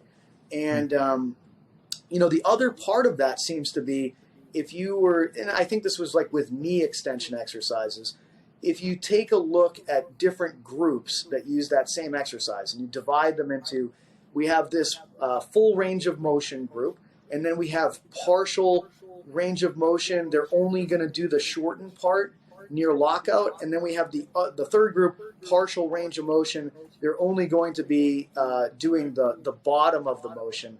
The partial bottom of the range of motion group had the same increase in muscle mass as the full range of motion group. And the partial top of the motion group had like terrible results. They were statistically significantly worse compared to the other two groups. But there wasn't really any difference between full range and partials at the bottom. So it's beginning to indicate that if you really need to get into the full negative part of the exercise and spend time there with the movement. And who knows, maybe in a few years we'll be saying don't even bother with full range on the short part. That's just wasted energy. All you really need to do are pulses in the bottom and in the stretch, get into a chest exercise that puts your arms way back and stretches your pecs out and just kind of pump that thing for what John Meadows has been anecdotally doing for years, may you rest in peace, right? With the loaded stretching and all that sort of stuff, and Mike Menson, all that sort of guys. Do you reckon that would be relatively joint specific, where if you've got muscles with resistance profiles where you're going to go from weak, strong, weak, that's having a mid-range challenge may be more beneficial because it'd be easier to progressively overload that and in turn create more mechanical tension than a length and range challenge where you couldn't progress it as quickly? I'm totally fine with saying, I don't know. I just think that this is very interesting stuff.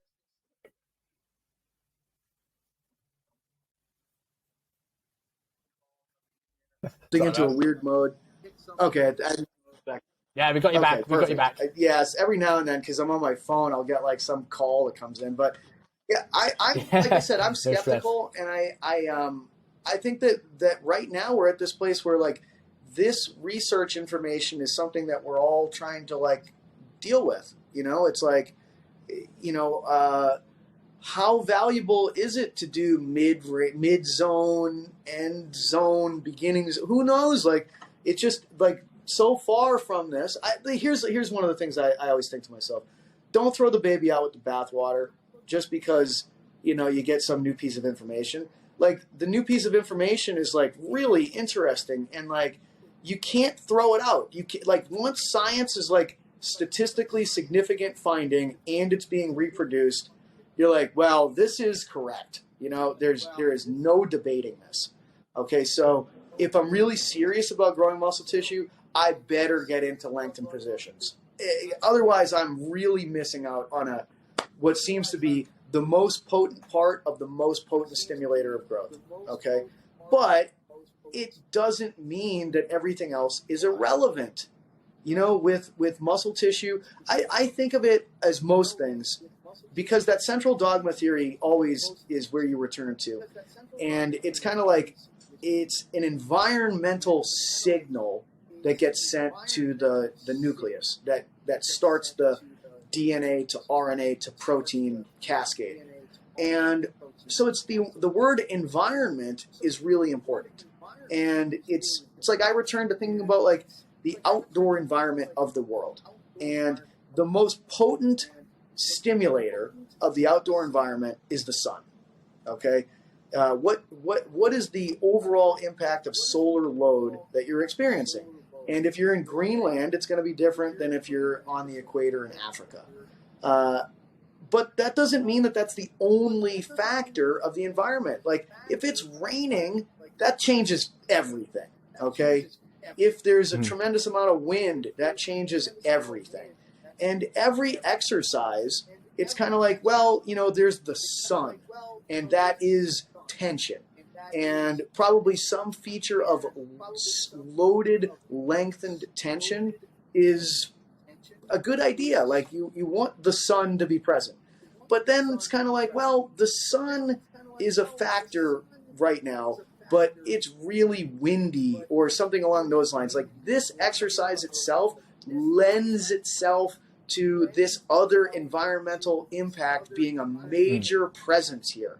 And, we didn't really know that because the research didn't measure that at this point in time because we're still such a new field. And it's kind of like, chances are that the heuristics that the people of long ago that have figured out how to grow tissue, like, there's a reason why things like triceps pushdowns are still used. There's a reason why preacher curls have survived the test of time. There's a reason for probably everything. Just because you don't know it, or you think, I think this is a folly of youth.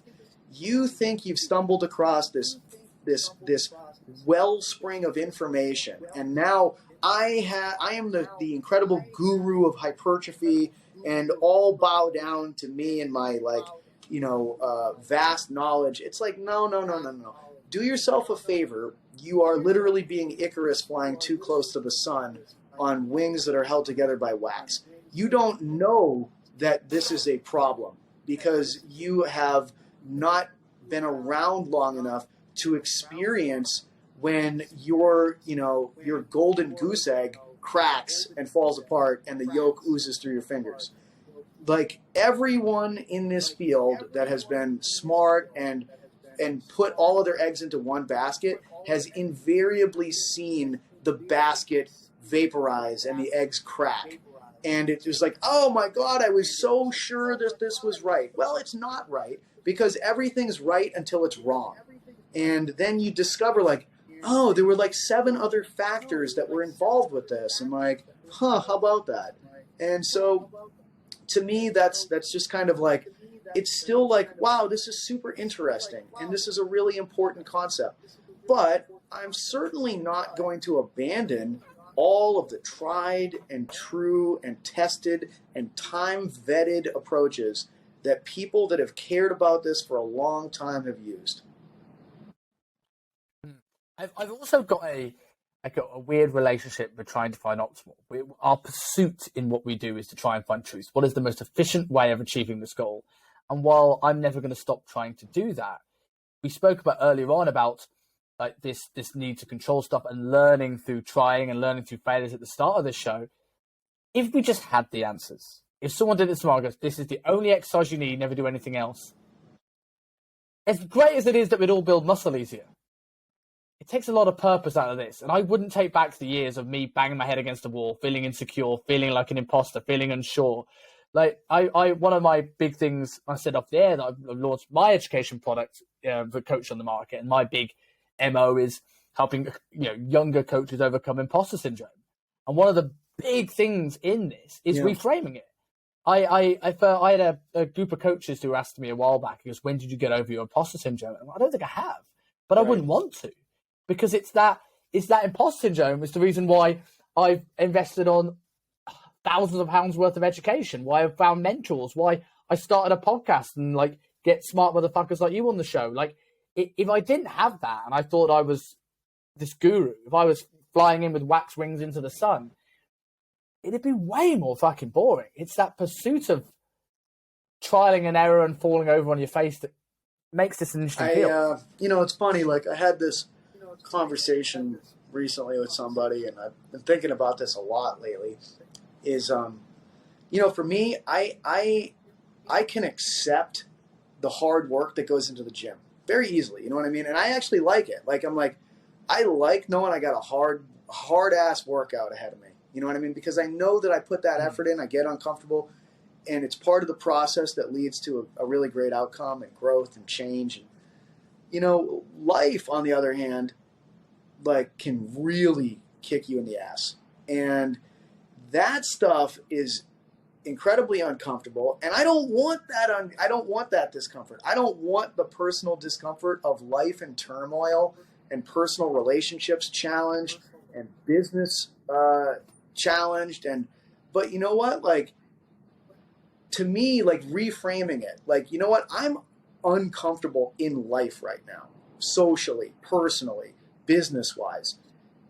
Actually, I should be embracing this, because if I work hard through this and I learn to navigate this, it's no different than training in the gym. It's literally no different.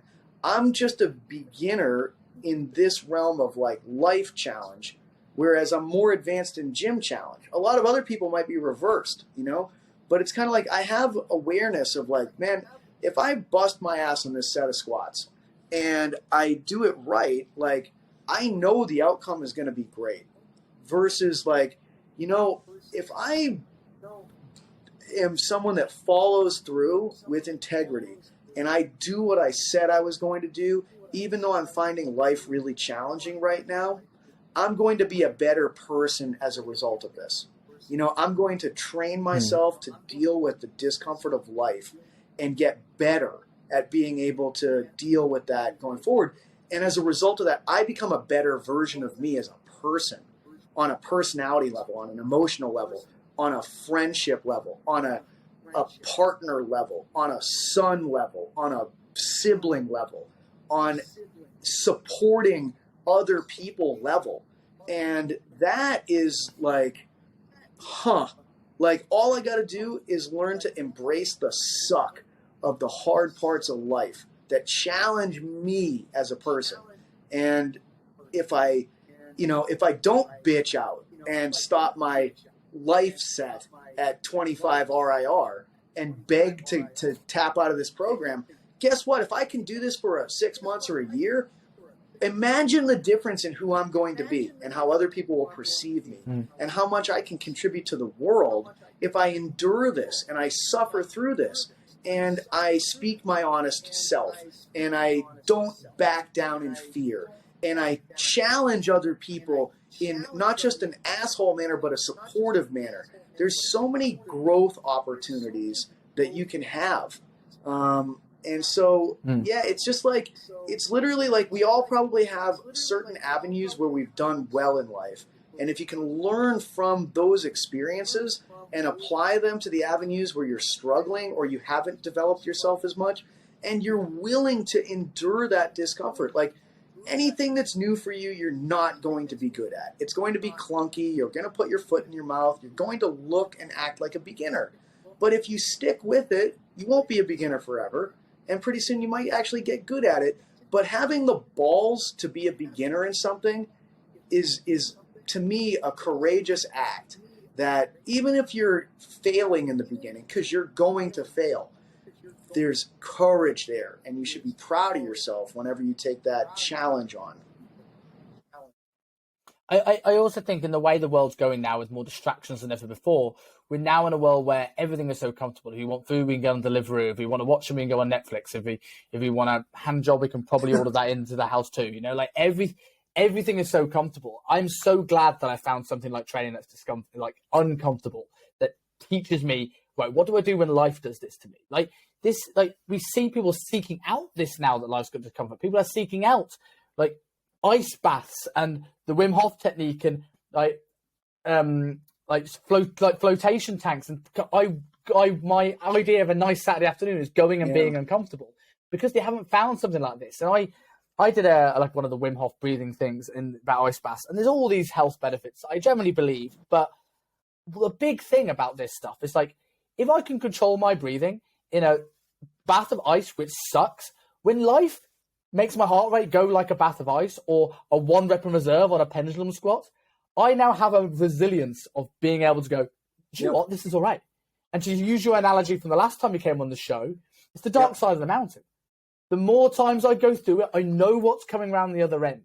And if I don't have that, this is where now we're going back to the start where we talked about psychopaths and serial killers.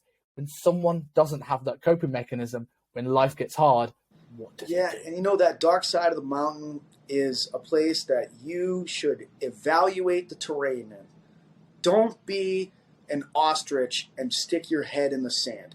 Take a look around and have the courage to actually do an inventory check of the accuracy, like accurately appraise what it's actually all about. What are the signs and symptoms of this place? And when you can build that awareness of knowing all of the elements, you're going to have a much more accurate understanding of like, oh, I'm starting to act like this. I'm starting to feel these feelings. My mind is starting to go into this loop. It goes into this loop when I'm in this place. That's all this is. It's like I'm in this place and the module in here that is that tape recording message turns on. That's all this is. It's just an indicator that I'm in this environment. And I've been in this environment before. I don't need to overreact to it. I just need to be aware of it because this is a slippery, more dangerous terrain compared to the easy side. I can skip and frolic and be like easy breezy over there. But you know what? For myself and for others, I need to be highly aware of myself right now because there's rocks and crags and slippery slopes and loose pebbles and roots and all kinds of stuff and ice. And if I slide, I'm going down and I might take other people with me. And I don't want to do that, you know? So it's just, again, like that courage of like, you know, to me, like you have to evaluate your shadow self, you know, get to know it. Like, what are the parts of you that you don't like? Right. Like, you know, can you be a nasty prick? You know, when somebody questions you, do you have thin skin and are you super reactive? Be honest with it. Like, it's not the end of the world to actually open your eyes and look at that stuff. Take it in, embrace it.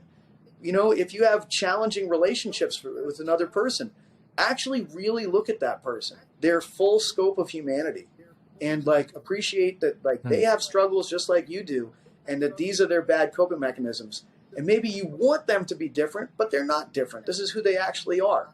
You know, can you take that in? Can you not live in denial? Can you openly look at hard things to look at? Like, look at it. Like, I almost picture like a Clockwork Orange with peeling the eyelids open. Fucking look at this shit. Yeah. Get to know it. Like, a lot of people just pretend like those parts of themselves don't exist. And if that's all you do, you'll never change. And again, like, real change sucks. If it's in the gym, it's the stuff that sucks. You know, And then look, like we were talking about maintenance earlier. If you go through some hard ass work, sometimes you need maintenance on a personal level, on a fitness level. You know, you got to coast for a little bit. You got to recover, because that real hard shit is going to take a toll on you, and you're going to have some regressions and some hard days. And you know, that perfectionism streak, not every set's going to be great. Not every one of your responses is going to be great. But is it getting better over time? Are you experiencing progressive overload? Can you handle more challenging situations in your life? You know, to me, like, you can understand all the secrets of the universe and life through training.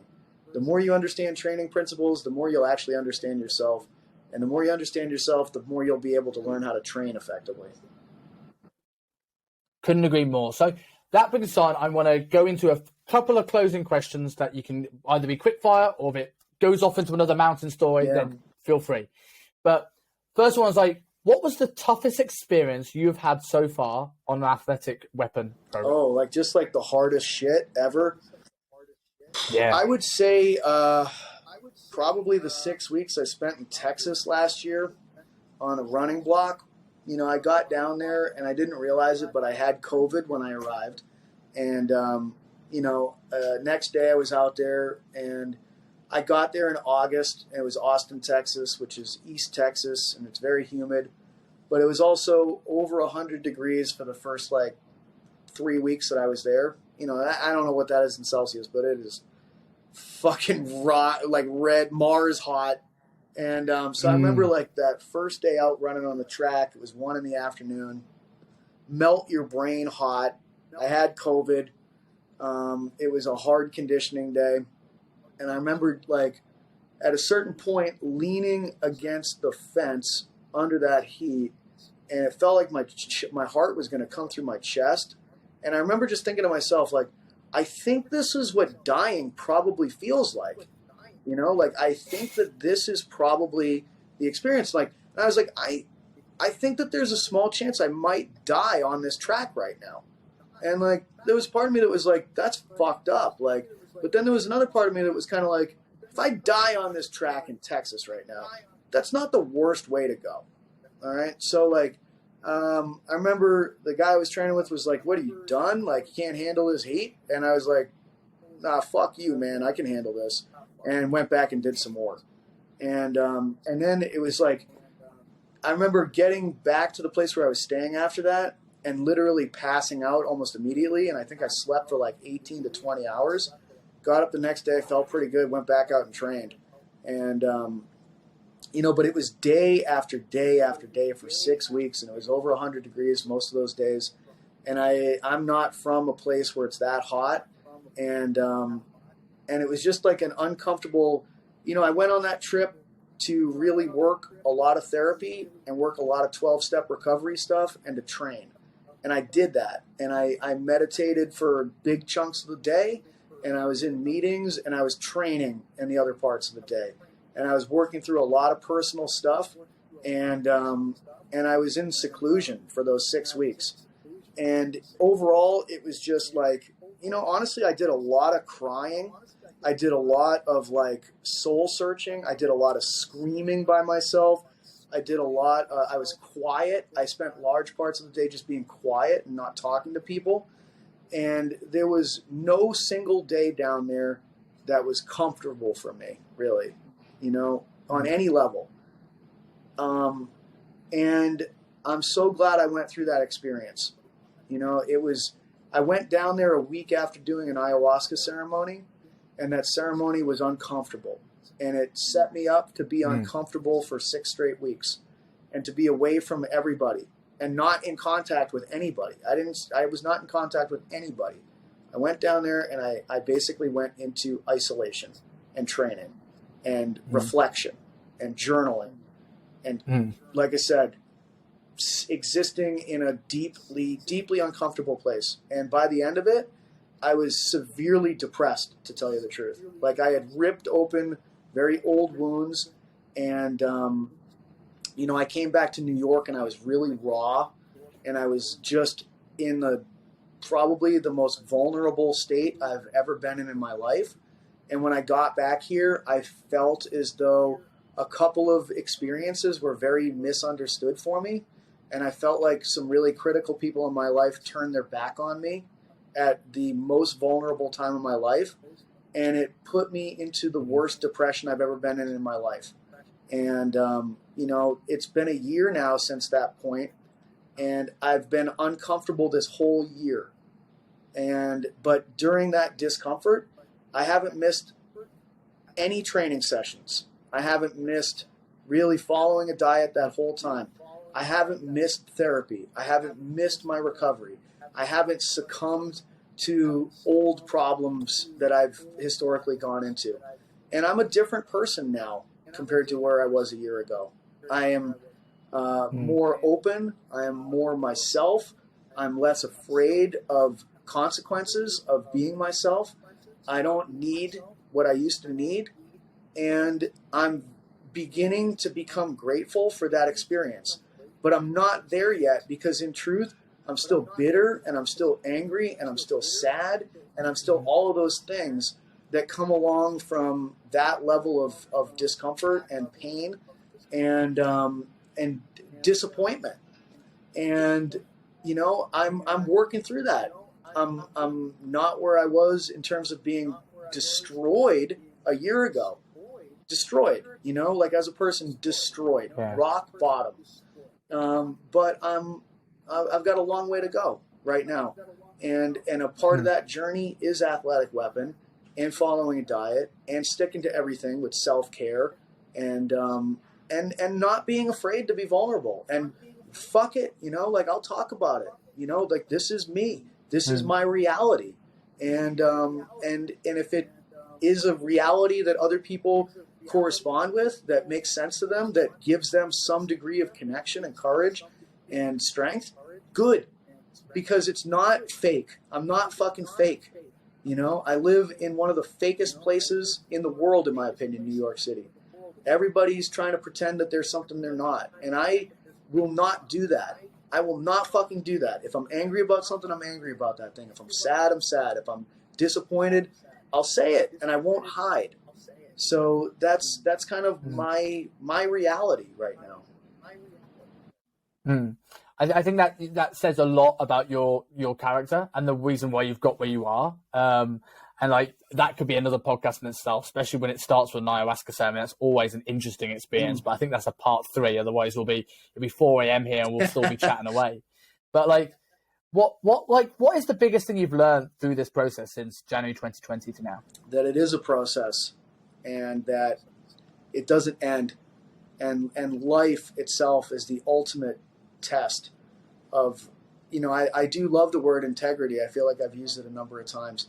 And integrity to me is progress. Like, I'm so disappointed in the things that I violate in my own integrity on a daily basis. I don't follow through with everything I said I was going to do.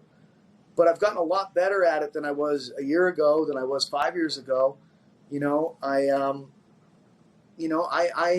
get emotionally aroused and I have reactive responses to that. And oftentimes I'm like, man, I wish I didn't react that way. But you know what? Every time I'm honest, even if it's a reaction, it's still putting reality out there. And it's not hiding from reality. It's not that ostrich with its head in the sand concept that I talked about before. And I don't want to be that. Like, I would rather take the consequences of putting my foot in my mouth and interacting with reality on my own terms of reality as compared to hiding and pretending and being fake, because we all, people talk, and I feel like the world is almost starting to sound like an Instagram mindset meme. Your authentic self and all these things. Your authentic self is a fucking hard place to live. And you're not going to be friends with everybody if you're your authentic self. And you're going to say things that some people aren't going to like. And there's consequences to being your authentic self. Are you willing to live with those consequences, good or bad, and still move forward and become even more of your authentic self? Yeah, I mean, I can certainly really relate to that. And like the Instagram meme thing is very interesting because most people, what they think of their authentic self isn't anywhere near. They've lost contact so much of what is their authentic self that you don't even know what it looks like anymore. And I'm, very much like yourself in the sense that I'm very much a person, especially with ADHD and struggling with impulse control. I will say whatever I think, whenever I think it, all the time. And I put my foot in my mouth more than most people you've ever met. And this year, more than ever, it's got me in a lot of trouble. And, it's one of the things that I might tell you about off air, but like, it's been a difficult year for me for that exact same reason. People trying to stamp down on you shouldn't be yourself here. You shouldn't say your experiences. And I think it's admirable the more that people do. So what is one thing you've changed your mind on? Wow, that's a very that's a tough question. Like, I changed my mind on my own mindset when it comes to anger. Like I have a default of going to anger, and I think that I do that. I think I used to be like, well, I'm angry for, these reasons, like this other person's incompetent, or I'm justified in it, or something along those lines. And I've come to realize that I go to anger because I like being angry, because other feelings for me are harder to deal with, and I don't understand them as well. Anger is actually a fuel for me, and it's a comfort zone for me. Whereas, some of the other feelings are ones that I don't have as much time in, and are actually probably more accurate for where I would be in certain settings, like, embarrassed or, sad or those kinds of things.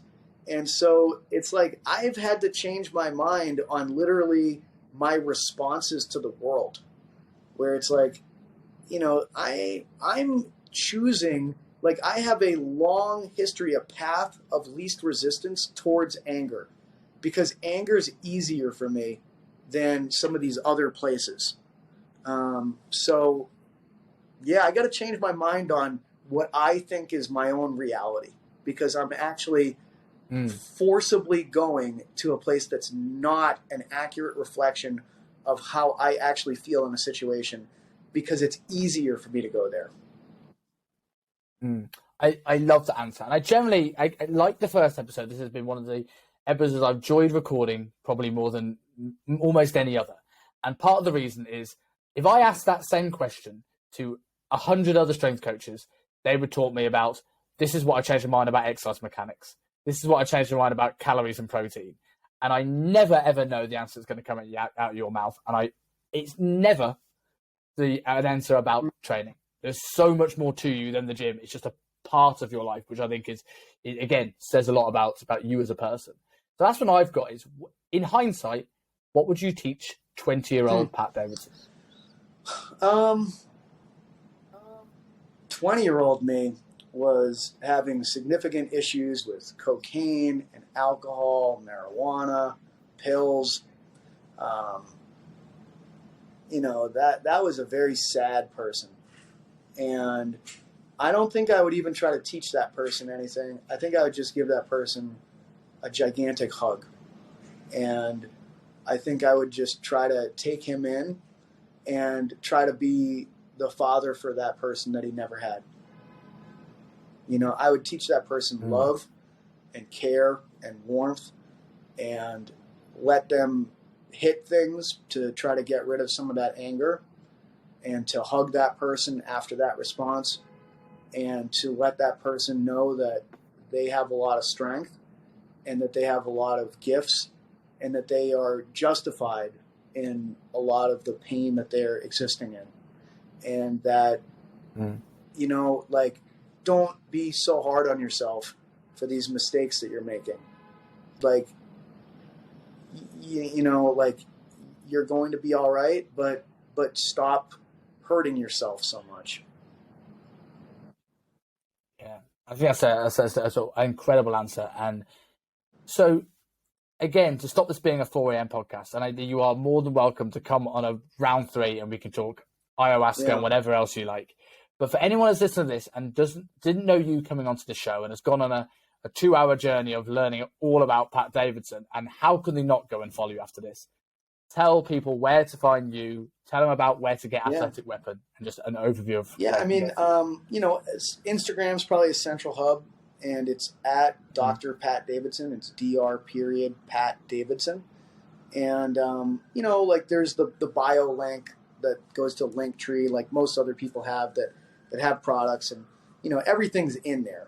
I still get people that ask me like, hey, I can't find this thing. And I'm like, okay, I'll go to my own bio link and I'll copy and paste it for you. I get it. Like, I'm pretty technologically non-savvy myself. But yeah, as long as you have a modicum of any technological understanding, everything is through Instagram. Go to the bio link and the link tree, and you'll find everything I've ever done. That's a product in there. There's a wonderful thing about amateurness on Instagram, though, right? Everything's. I know from a phase where everyone was doing carousels to the point where I'd have to scroll about 20 minutes to find out what that person actually looks like on Instagram.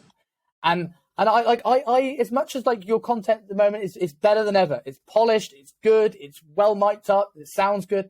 I kind of do miss the multicolored squares and captions. Like that was what I knew you for such a long time. You know what? Everything comes back, I am going through that phase myself of like all these good high production videos, and now it's just me on my phone sounding rubbish, stick it straight up, and off it goes, like unfiltered, unedited. Well, hey, mate, this has was been a real an absolute pleasure as always, man. Thank you. There's the dynamic here works really well, and it brings out some really great topics. It's good to know. Well, mate, I appreciate that. The podcast is a passion project, so it's always good to hear someone like yourself say that. So thank you very much again, man. Very much appreciated. Thank you. Hey guys, thank you very much for watching the podcast. If you're like me and like to binge watch podcast episodes, click here for our most recent episode. And if you enjoy the show and want to be updated when new videos come live, click here to subscribe to the channel.